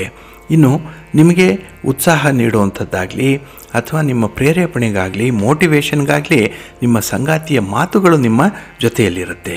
ಹಾಗೆ ಕೆಲಸದ ಹೊಣೆಗಾರಿಕೆ ಜಾಸ್ತಿ ಆದಾಗ, ಅದನ್ನು ನಿಭಾಯಿಸಲಿಕ್ಕೆ ಕಷ್ಟವಾದಾಗ ಈ ದಿನ ಅದನ್ನು ಹಂಚುವಂಥ ಒಂದು ವ್ಯವಸ್ಥಿತ ಉಪಾಯವನ್ನು ಕೂಡ ಮಾಡ್ತೀರಿ. ಇನ್ನು ಈ ದಿನದಲ್ಲಿ ಸಹೋದ್ಯೋಗಿಗಳೊಂದಿಗೆ ನೀವು ನಿಮ್ಮ ಕಾರ್ಯಕ್ಷೇತ್ರದಲ್ಲಿ ಆಗಬೇಕಾಗಿರುವಂಥ ಕೆಲಸ ಕಾರ್ಯಗಳ ಬಗ್ಗೆ ಚರ್ಚೆ ಮಾಡುವಂಥದ್ದು ಇದೆ. ಇದು ಸುದೀರ್ಘವಾದಂತಹ ಚರ್ಚೆ. ಇದು ಇವತ್ತಲ್ಲ, ನಾಳೆಗೆ ಮುಂದಿನ ಭವಿಷ್ಯಕ್ಕೆ ಬೇಕಾಗುವಂಥ ಚರ್ಚೆ. ಅದರ ಸಾರವನ್ನು ನೀವು ಮುಂದೆ ಅಳವಡಿಸ್ಕೊಳ್ಳುವಂಥ ಎಲ್ಲ ಸಾಧ್ಯತೆಗಳು ಕೂಡ ಇದೆ. ಒಟ್ಟಾರೆ ಈ ದಿನ ನಿಮಗೆ ಸ್ವಲ್ಪ ಒತ್ತಡದ ದಿನ, ಬಿಡುವಿಲ್ಲದ ದಿನ, ಆದರೂ ಕೂಡ ಅದನ್ನು ನಿಭಾಯಿಸುವಷ್ಟು ಸಾಮರ್ಥ್ಯ ಇದೆ. ಅದಕ್ಕಾಗಿಯೇ ನಿಮ್ಮ ಮನೆ ದೇವರನ್ನು ಸ್ಮರಣೆ ಮಾಡ್ತಾ ಇರಿ. ಹಾಗೆ ಭಕ್ತಿಯಿಂದ ಈ ದಿನ ಅನ್ನಪೂರ್ಣೇಶ್ವರಿ ಸ್ತೋತ್ರವನ್ನು ಹೇಳ್ಕೊಳ್ಳಿ, ಮಹಿಷಮರ್ದಿನಿ ಸ್ತೋತ್ರವನ್ನು ಹೇಳ್ಕೊಳ್ಳಿ, ಒಳ್ಳೆಯದಾಗುತ್ತೆ. ನಿಮ್ಮ ಅದೃಷ್ಟದ ಬಣ್ಣ ಕೆಂಪು, ಅದೃಷ್ಟದ ದಿಕ್ಕು ಪೂರ್ವ ದಿಕ್ಕು, ಅದೃಷ್ಟ ಸಂಖ್ಯೆ 1. ಧನುರಾಶಿ. ಧನುರಾಶಿಯವರಿಗೆ ಈ ದಿನ ವ್ಯಯಸ್ಥಾನದಲ್ಲಿ ಚಂದ್ರ ಇದ್ದಾನೆ. 12ನೇ ಮನೆಯಲ್ಲಿ ಚಂದ್ರ ಅಂದರೆ ಎಲ್ಲೋ ಒಂದು ಕಡೆ ಮನಸ್ಸಿಗೆ ಸ್ವಲ್ಪ ಬೇಸರ ಇರುವಂಥದ್ದು. ಹಾಗೆ ವ್ಯಯಭಾವದಲ್ಲಿ ಈ ದಿನ ವ್ಯಾಪಾರ ವ್ಯವಹಾರಗಳು ನಡೀತಾ ಇರುತ್ತೆ. ಇನ್ನು ಉದ್ಯೋಗಸ್ಥರಿಗೆ ಮೇಲಧಿಕಾರಿಗಳಿಂದ ಉತ್ತಮವಾದಂತಹ ಮಾರ್ಗದರ್ಶನ ಸಿಕ್ಕತ್ತೆ. ಆದರೆ ಆ ಮಾರ್ಗದರ್ಶನದಂತೆ ಕೆಲಸವನ್ನು ಮಾಡುವಂತಹ ಸಂದರ್ಭದಲ್ಲಿ ಸ್ವಲ್ಪ ತೊಂದರೆಗಳು ಕೂಡ ಉಂಟಾಗುವಂಥದ್ದು ಇದೆ. ಹಾಗಾಗಿ ಈ ದಿನ ಆಸ್ತಿ ವಿವಾದಗಳಿರಲಿ ಅಥವಾ ನಿಮ್ಮ ಸಹೋದರರ ಜೊತೆ ಇರುವಂಥ ಭಿನ್ನಾಭಿಪ್ರಾಯಗಳಾಗಲಿ ಹಾಗೆ ಮುಂದುವರಿಯುವಂಥದ್ದು ಇರುತ್ತೆ. ಇನ್ನು ಈ ಸಂದರ್ಭದಲ್ಲಿ ನಿಮ್ಮ ಪ್ರಗತಿಯ ದಾರಿ ಮುಂದುವರಿದಾಗ ಒಳ್ಳೊಳ್ಳೆಯ ಕೆಲಸಗಳನ್ನು, ಹೊಸ ಕೆಲಸಗಳನ್ನು ಆಯ್ಕೆ ಮಾಡಿಕೊಳ್ಳುವಂಥ ಸಾಧ್ಯತೆಗಳು ಕೂಡ ಇದೆ. ಹಾಗೆ ನಿಮ್ಮ ಮನೋಬಲ, ನಿಮ್ಮ ಆತ್ಮವಿಶ್ವಾಸ ಹಲವು ಕಡೆ ಉಪಯೋಗಕ್ಕೆ ಬರುತ್ತೆ. ಹಾಗಾಗಿನೇ ಈ ದಿನ ನೀವು ಯಾವುದೇ ಕೆಲಸವನ್ನು ಆರಂಭ ಮಾಡಲಿಲ್ಲ ಅಂದರೂ ಕೂಡ ಕೆಲಸ ತನ್ನಿಂದ ತಾನೇ ಒಂದು ಆಕೃತಿಯನ್ನು ಪಡ್ಕೊಳ್ಳುತ್ತೆ, ಏನೋ ಒಂದು ಶೇಪ್ಗೆ ಬರುವಂಥ ಸಾಧ್ಯತೆ ಇದೆ. ಇನ್ನು ಈ ದಿನದಲ್ಲಿ ಖರ್ಚು ಮಾಡುವಂತಹ ಸಂದರ್ಭದಲ್ಲಿ ಸ್ವಲ್ಪ ನಿಯಂತ್ರಣದ ಅಗತ್ಯತೆ ಕೂಡ ಇದೆ. ಇನ್ನು ಹಬ್ಬದ ಆಚರಣೆಯ ಸಂದರ್ಭದಲ್ಲಿ ಖರ್ಚು ಅಧಿಕವಾಗುವಂತಹ ಸಂಭವ ಇರೋದರಿಂದ ಸ್ವಲ್ಪ ಎಚ್ಚರಿಕೆಯಿಂದ ಇರಿ. ಹಾಗೆ ಈ ದಿನ ಬರುವಂಥ ಅವಕಾಶಗಳನ್ನು ಸದುಪಯೋಗಪಡಿಸ್ಕೊಳ್ಳಿ. ಯಾವಾಗಲೂ ಒಮ್ಮೆ ಬರುವಂಥ ಅವಕಾಶ ಅದನ್ನು ಎನ್ಕ್ಯಾಶ್ ಮಾಡಿಕೊಳ್ಳುವಂಥ ಒಂದು ಪ್ರಯತ್ನ ನಿಮ್ಮದಾಗಿರಲಿ, ಒಳ್ಳೆಯದಾಗತ್ತೆ. ನಿಮ್ಮ ಮನೆ ದೇವರನ್ನು ಸ್ಮರಣೆ ಮಾಡ್ತಾಯಿರಿ. ಹಾಗೆ ಭಕ್ತಿಯಿಂದ ನೀವು ಕನಕಧಾರ ಸ್ತೋತ್ರವನ್ನು ಹೇಳ್ಕೊಳ್ಳಿ, ಲಕ್ಷ್ಮೀ ಸಹಸ್ರನಾಮ ಮಂತ್ರವನ್ನು ಹೇಳ್ಕೊಳ್ಳಿ, ಒಳ್ಳೆಯದಾಗತ್ತೆ. ನಿಮ್ಮ ಅದೃಷ್ಟದ ಬಣ್ಣ ಕೆಂಪು, ಅದೃಷ್ಟದ ದಿಕ್ಕು ಈಶಾನ್ಯ ದಿಕ್ಕು, ಅದೃಷ್ಟ ಸಂಖ್ಯೆ 3. ಮಕರ ರಾಶಿ. ಮಕರ ರಾಶಿಯವರಿಗೆ ಈ ದಿನ ಲಾಭಸ್ಥಾನದಲ್ಲಿ ಚಂದ್ರ ಇರುವಂಥ ದಿನ. ಹಾಗಾಗಿನೇ ವಿಶೇಷ ರೀತಿಯಲ್ಲಿ ನಿಮ್ಮ ವ್ಯಾಪಾರ ವ್ಯವಹಾರ ಚಟುವಟಿಕೆಗಳು ನಡೆಯುತ್ತೆ. ಅದರಲ್ಲೂ ಈ ದಿನದಲ್ಲಿ ಉದ್ಯೋಗಿಗಳಿಗೆ ಉನ್ನತ ಹುದ್ದೆಗಳು ದೊರೆಯುವಂಥದ್ದು ಇದೆ. ಎಲ್ಲ ಒಂದು ಕಡೆ ಬಡ್ತಿ ಸಿಕ್ಕುವಂಥದ್ದು, ಹಾಗೆ ಕೈಗೊಂಡಂತಹ ಕೆಲಸ ಕಾರ್ಯಗಳಲ್ಲಿ ಸಂಪೂರ್ಣವಾದಂತಹ ತೃಪ್ತಿ ಸಿಕ್ಕುವಂಥದ್ದು ಕೂಡ ಇದೆ. ಇನ್ನು ಹಲವು ವಿಚಾರಗಳಲ್ಲಿ ಆತ್ಮಸ್ಥೈರ್ಯದಿಂದ ದೃಢ ನಿರ್ಧಾರಗಳನ್ನು ತೆಗೆದುಕೊಳ್ಳುವಂಥದ್ದು, ಇದರಿಂದ ಒಂದು ಲಾಭವನ್ನು ಪಡ್ಕೊಳ್ಳುವಂಥ ಒಂದು ಎಕ್ಸ್ಪೆಕ್ಟೇಷನ್ ಏನಿದೆ ಅದು ಫುಲ್ಫಿಲ್ ಆಗುತ್ತೆ. ಇನ್ನು ಈ ದಿನದಲ್ಲಿ ಹೆಚ್ಚಿನ ಅವಕಾಶಗಳು ಬರುವಂಥದ್ದನ್ನು ಕಳ್ಕೊಳ್ಬೇಡಿ. ಇವತ್ತಲ್ಲ ನಾಳೆ ನಿಮಗೆ ನಿಮ್ಮ ತನವನ್ನು ತೋರಿಸಲಿಕ್ಕೆ ಒಳ್ಳೆಯ ಅವಕಾಶಗಳು ಕೂಡ ಸಿಕ್ಕುವಂಥದ್ದು ಇದೆ. ಇನ್ನು ಮನೆಯ ಒಳಗೆ ಮತ್ತು ಹೊರಗೆ ಗೌರವ ಘನತೆಗಳು ಜಾಸ್ತಿ ಆಗುವಂಥ ಸಂದರ್ಭ ಕೂಡ ಇದೆ. ಆದರೂ ಕೂಡ ನಿಮ್ಮ ಪ್ರಯಾಣದ ಸಂದರ್ಭದಲ್ಲಿ ಸ್ವಲ್ಪ ಎಚ್ಚರಿಕೆಯಿಂದ ಇರಬೇಕಾಗತ್ತೆ. ಇನ್ನು ಈ ದಿನ ನಿಮ್ಮ ಕೆಲಸ ಕಾರ್ಯಗಳಲ್ಲಿ, ನಿಮ್ಮ ಕಾರ್ಯಕ್ಷೇತ್ರದಲ್ಲಿ ಹೆಚ್ಚಿನ ಗಮನ ಬೇಕು, ಕಾನ್ಸಂಟ್ರೇಷನ್ ಬೇಕು. ಇಲ್ಲ ಅಂತ ಹೇಳಿದ್ರೆ ನಾಳಿನ ಕೆಲಸಗಳು ಸ್ವಲ್ಪ ಅಸ್ತವ್ಯಸ್ತವಾಗುತ್ತೆ. ಇನ್ನು ಕೆಲಸದಲ್ಲಿ ತಡೆ ಉಂಟಾದಾಗ ಅದೇನು ಅನ್ನೋವಂಥದ್ದನ್ನು ಕಂಡು ಹಿಡ್ಕೊಳ್ಬೇಕು, ಅದರ ಮೂಲವನ್ನು ಹುಡುಕಬೇಕು. ಹಾಗಾಗಿ ಸಮಸ್ಯೆ ಎಲ್ಲಿಂದ ಆರಂಭ ಆಯಿತು ಅನ್ನೋವಂಥದ್ದನ್ನು ಕಂಡುಹಿಡಿಯುವಂಥದ್ದು ಬಹಳ ಸೂಕ್ತ. ಅದಕ್ಕಾಗಿಯೇ ಈ ದಿನ ತಜ್ಞರ ಅಭಿಪ್ರಾಯಗಳನ್ನು ಪಡ್ಕೊಂಡು ಮುಂದುವರಿರಿ, ಒಳ್ಳೆಯದಾಗತ್ತೆ. ಹಾಗೆ ಈ ದಿನ ಯಾವುದೇ ಒಂದು ವಿಶೇಷ ಸನ್ನಿವೇಶಗಳಲ್ಲಿ ನಿಮ್ಮ ಸಂಗಾತಿ, ನಿಮ್ಮ ಪ್ರೀತಿ ಪಾತ್ರರ ನೆರವು ಅಲ್ಲಿ ವ್ಯಕ್ತವಾಗುತ್ತೆ. ಹಾಗಾಗಿ ಈ ದಿನ ಯಾವುದೇ ಒಂದು ವಿರೋಧಿಗಳನ್ನು ಕೂಡ ಗುರುತಿಟ್ಟುಕೊಂಡು ಕೆಲಸವನ್ನು ಮಾಡಿಸಿ ಸಕ್ಸಸ್ ಆಗ್ತೀರಿ. ನಿಮ್ಮ ಮನೆ ದೇವರನ್ನು ಸ್ಮರಣೆ ಮಾಡ್ತಾಯಿರಿ, ಪ್ರಾರ್ಥನೆ ಮಾಡಿಕೊಳ್ಳಿ, ಹನುಮಾನ್ ಚಾಲೀಸನ್ನು ಹೇಳ್ಕೊಳ್ಳಿ, ಒಳ್ಳೆಯದಾಗತ್ತೆ. ನಿಮ್ಮ ಅದೃಷ್ಟದ ಬಣ್ಣ ಕೇಸರಿ, ಅದೃಷ್ಟದ ದಿಕ್ಕು ಈಶಾನ್ಯ ದಿಕ್ಕು, ಅದೃಷ್ಟ ಸಂಖ್ಯೆ 1. ಕುಂಭರಾಶಿ. ಕುಂಭರಾಶಿಯವರಿಗೆ ಈ ದಿನ ಉದ್ಯೋಗ ಸ್ಥಾನದಲ್ಲಿ ಚಂದ್ರ ಇರುವಂಥ ದಿನ. ಹಾಗಾಗಿನೇ ಈ ದಿನದ ವಿದ್ಯಮಾನಗಳು ನಿಮಗೆ ಸಪೋರ್ಟಿವ್ ಆಗಿ ಇರುತ್ತೆ. ಹಾಗೆ ಮನೆಯನ್ನು ಕಟ್ಟಬೇಕು ಅಥವಾ ಸೈಟನ್ನು ಖರೀದಿ ಮಾಡಬೇಕು, ಎಲ್ಲ ಒಂದು ಕಡೆ ಕೃಷಿ ಭೂಮಿಯನ್ನು ಬದಲಾವಣೆ ಮಾಡಬೇಕು, ಒಂದು ರಿಜಿಸ್ಟ್ರೇಷನ್ ಆಗಬೇಕು, ಇಂಥ ವಿಚಾರಗಳಲ್ಲಿ ಬಹಳ ಉತ್ತಮ ಫಲಗಳು ಸಿಕ್ಕತ್ತೆ. ಅಂದರೆ ಗೃಹ ನಿರ್ಮಾಣ ವಿಚಾರಗಳು ಕಾರ್ಯರೂಪಕ್ಕೆ ಬರುತ್ತೆ. ಹಾಗೆ ನಿಮ್ಮ ವೃತ್ತಿ ವ್ಯವಹಾರಗಳಲ್ಲಿ ನಿರೀಕ್ಷಿತ ಲಾಭಗಳು ಕೂಡ ಸಿಕ್ಕುವಂಥದ್ದು ಇದೆ. ಒಟ್ಟಾರೆ ಈ ದಿನ ನಿಮ್ಮ ಮನೆಯಲ್ಲಿ ಆಗಿರುವಂಥ ಶುಭ ಕಾರ್ಯಗಳ ಬಗ್ಗೆ ಹೆಚ್ಚು ಮೆಲುಕು ಹಾಕುವಂಥ ಸಾಧ್ಯತೆಗಳಿರುತ್ತೆ. ಇನ್ನು ಈ ದಿನದಲ್ಲಿ ನಿಮ್ಮ ಎಷ್ಟೇ ಕೆಲಸ ಕಾರ್ಯಗಳಿದ್ದರೂ ಕೂಡ ಅಭಿಮಾನ ಇಟ್ಟು ಈ ಕೆಲಸದಲ್ಲಿ ತೊಡಗಿಸ್ಕೊಳ್ಬೇಕು ಅನ್ನುವಂಥ ಇಚ್ಛಾಶಕ್ತಿ ಬಹಳ ಚೆನ್ನಾಗಿದೆ, ವಿಲ್ ಪವರ್ ಚೆನ್ನಾಗಿದೆ. ಆದ್ದರಿಂದಲೇ ಶುಭ ಸುದ್ದಿ, ಶುಭ ಫಲಿತಾಂಶಗಳು ನಿಮ್ಮ ಕೆಲಸದಿಂದ ಪ್ರಾಪ್ತಿಯಾಗುತ್ತೆ. ಹಾಗೆ ನಿಮ್ಮ ಗುರಿಯನ್ನು ಸಾಧಿಸಲಿಕ್ಕೆ ಈ ದಿನ ಸ್ವಲ್ಪ ಕಾನ್ಸಂಟ್ರೇಷನ್ ಬೇಕು. ಅದರಲ್ಲೂ ನಿಮ್ಮ ಭಾವನೆಗಳನ್ನು ನಿಯಂತ್ರಣ ಮಾಡಿಕೊಳ್ಳುವಂಥ ಅಗತ್ಯತೆ ತುಂಬ ಇದೆ. ಹಾಗಾಗಿ ಈಗ ಆಗಬಾರದಿತ್ತು ಅನ್ನುವಂಥ ವಿಚಾರ ಏನಿದೆ ಅದು ಮನಸ್ಸಿಗೆ ಬರಬಾರ್ದು. ಇನ್ನು ನಿಮ್ಮ ಸ್ನೇಹಿತರ ಸಹಾಯ ಗುರಿ ಸಾಧನೆಯತ್ತ ಸಿಕ್ಕತ್ತೆ. ಇನ್ನು ವಿಶೇಷವಾಗಿ ವಿರೋಧಿಗಳನ್ನು ಅಲಕ್ಷ್ಯ ಮಾಡಿ ಅವರ ಹೇಳಿಕೆಗಳಿಗೆ ಯಾವುದೇ ರೀತಿಯ ಮಾನ್ಯತೆಯನ್ನು ಕೊಡಬೇಡಿ. ಇನ್ನು ಹೆಚ್ಚು ಗಮನ ಕೊಡಬೇಕಾಗಿರುವಂಥ ಆದ್ಯತೆಯ ವಿಚಾರಗಳು ಬಹಳಷ್ಟಿದೆ, ಅದರ ಕಡೆ ಗಮನ ಕೊಡಿ, ಒಳ್ಳೆಯದಾಗತ್ತೆ. ನಿಮ್ಮ ಅದೃಷ್ಟದ ಬಣ್ಣ ಬಿಳುಪು, ಅದೃಷ್ಟದ ದಿಕ್ಕು ಈಶಾನ್ಯ ದಿಕ್ಕು, ಅದೃಷ್ಟ ಸಂಖ್ಯೆ 1. ಮೀನರಾಶಿ. ಮೀನರಾಶಿಯವರಿಗೆ ಈ ದಿನ ಮಿಶ್ರ ಫಲಗಳಿರುವಂಥ ದಿನ. ಅದಕ್ಕಾಗಿಯೇ ದೂರದ ಪ್ರಯಾಣವನ್ನು ಮುಂದೂಡುವಂಥದ್ದು ಉತ್ತಮ. ಹಾಗೆ ಹಣದ ವಿಚಾರದಲ್ಲಿ ಇತರರಿಗೆ ಮಾತು ನೀಡಿ ಕಷ್ಟಗಳನ್ನು ಎದುರಿಸುವಂಥ ಸಂದರ್ಭಗಳು ಬರಬಹುದು. ಹಾಗಾಗಿ ಯಾರಿಗೂ ಕೂಡ ಹಣವನ್ನು ಸಾಲವಾಗಿ ಕೊಡಬೇಡಿ. ಇದನ್ನು ಬಹಳ ಎಚ್ಚರಿಕೆಯಿಂದ ಪರಿಪಾಲಿಸಬೇಕಾಗತ್ತೆ. ಹಾಗೆ ಈ ದಿನ ಯೋಜಿತ ಸಮಯದಲ್ಲಿ ಯೋಜಿತ ರೀತಿಯಲ್ಲಿ ಸೌಲಭ್ಯಗಳು ಸಿಗದೆ ತೊಂದರೆಗೆ ಒಳಗಾಗುವಂಥದ್ದು ಕೂಡ ಇದೆ. ಏಕೆಂತ ಹೇಳಿದ್ರೆ ಈ ದಿನದ ಅಸ್ತವ್ಯಸ್ತತೆ ಏನಿದೆ ಅದು ತಾತ್ಕಾಲಿಕವಾಗಿರುವಂಥದ್ದು, ಆದರೂ ಮನಸ್ಸಿಗೆ ಸ್ವಲ್ಪ ಬೇಸರವಾಗುತ್ತೆ. ಹಾಗಾಗಿ ಪೂರ್ವ ಸಿದ್ಧತೆಯ ದೃಷ್ಟಿಯಲ್ಲಿ ನೀವು ಕೆಲಸ ಕಾರ್ಯಗಳನ್ನು ಬಹಳ ಜರೂರಾಗಿ ಆರಂಭ ಮಾಡಬೇಕಾಗತ್ತೆ. ಹಾಗೆ ಈ ದಿನದಲ್ಲಿ ದೈಹಿಕ ಮತ್ತು ಮಾನಸಿಕ ಆರೋಗ್ಯ ಸಮಸ್ಯೆಗಳು ಸ್ವಲ್ಪ ಮಟ್ಟಿಗೆ ಪ್ರಶಾಂತವಾಗುತ್ತೆ. ಹಾಗಾಗಿ ಯಾವುದೇ ಒಂದು ಮನೆಮದ್ದಾಗಲಿ ಯಾವುದೋ ಒಂದು ಔಷಧೋಪಚಾರಗಳಾಗಲಿ ನಿಮ್ಮ ಈ ಬಾಧೆಯನ್ನು ಸ್ವಲ್ಪ ಕಡಿಮೆ ಮಾಡುವಂಥ ಸಾಧ್ಯತೆಗಳು ಕೂಡ ಇರುತ್ತೆ. ಇನ್ನು ಹೊಸ ವಾಹನವನ್ನು ಖರೀದಿ ಮಾಡುವಂಥದ್ದು, ಇನ್ನು ನಿಮ್ಮ ಮಾತಿನ ಮೌಲ್ಯ ಹೆಚ್ಚಾಗಲಿಕ್ಕೆ ಕೊಟ್ಟಿರುವಂಥ ಭರವಸೆಗಳನ್ನು ಈಡೇರಿಸುವಂಥ ಒಂದು ಪ್ರಯತ್ನ ಕೂಡ ನಿಮ್ಮಿಂದ ಆಗುತ್ತೆ. ಒಟ್ಟಾರೆ ಈ ದಿನ ನಿಮ್ಮ ದಿನವಾಗಿರುತ್ತೆ, ನಿಮ್ಮ ಪ್ರಯತ್ನಕ್ಕೆ ಪೂರಕವಾದಂತಹ ದಿನ ಆಗಿರುತ್ತೆ. ಆದರೆ ನಿಮ್ಮ ಸಂಬಂಧಿಕರು ನಿಮ್ಮ ಮೇಲೆ ಹೊಟ್ಟೆ ಪಡುವಂತಹ ಸನ್ನಿವೇಶಗಳು ಸೃಷ್ಟಿಯಾಗ್ಬೋದು. ಸ್ವಲ್ಪ ಜಾಗ್ರತೆಯಿಂದ ಅದನ್ನು ಅವಾಯ್ಡ್ ಮಾಡಬೇಕಾಗತ್ತೆ. ನಿಮ್ಮ ಮನೆ ದೇವರನ್ನು ಸ್ಮರಣೆ ಮಾಡ್ತಾಯಿರಿ. ಹಾಗೆ ಭಕ್ತಿಯಿಂದ ಈ ದಿನ ನೀವು ರಾಮನಾಮ ಜಪ ಮಾಡಿ ಒಳ್ಳೆಯದಾಗುತ್ತೆ. ನಿಮ್ಮ ಅದೃಷ್ಟದ ಬಣ್ಣ ತಿಳಿ ಹಸಿರು, ಅದೃಷ್ಟದ ದಿಕ್ಕು ಈಶಾನ್ಯ ದಿಕ್ಕು, ಅದೃಷ್ಟ ಸಂಖ್ಯೆ 1.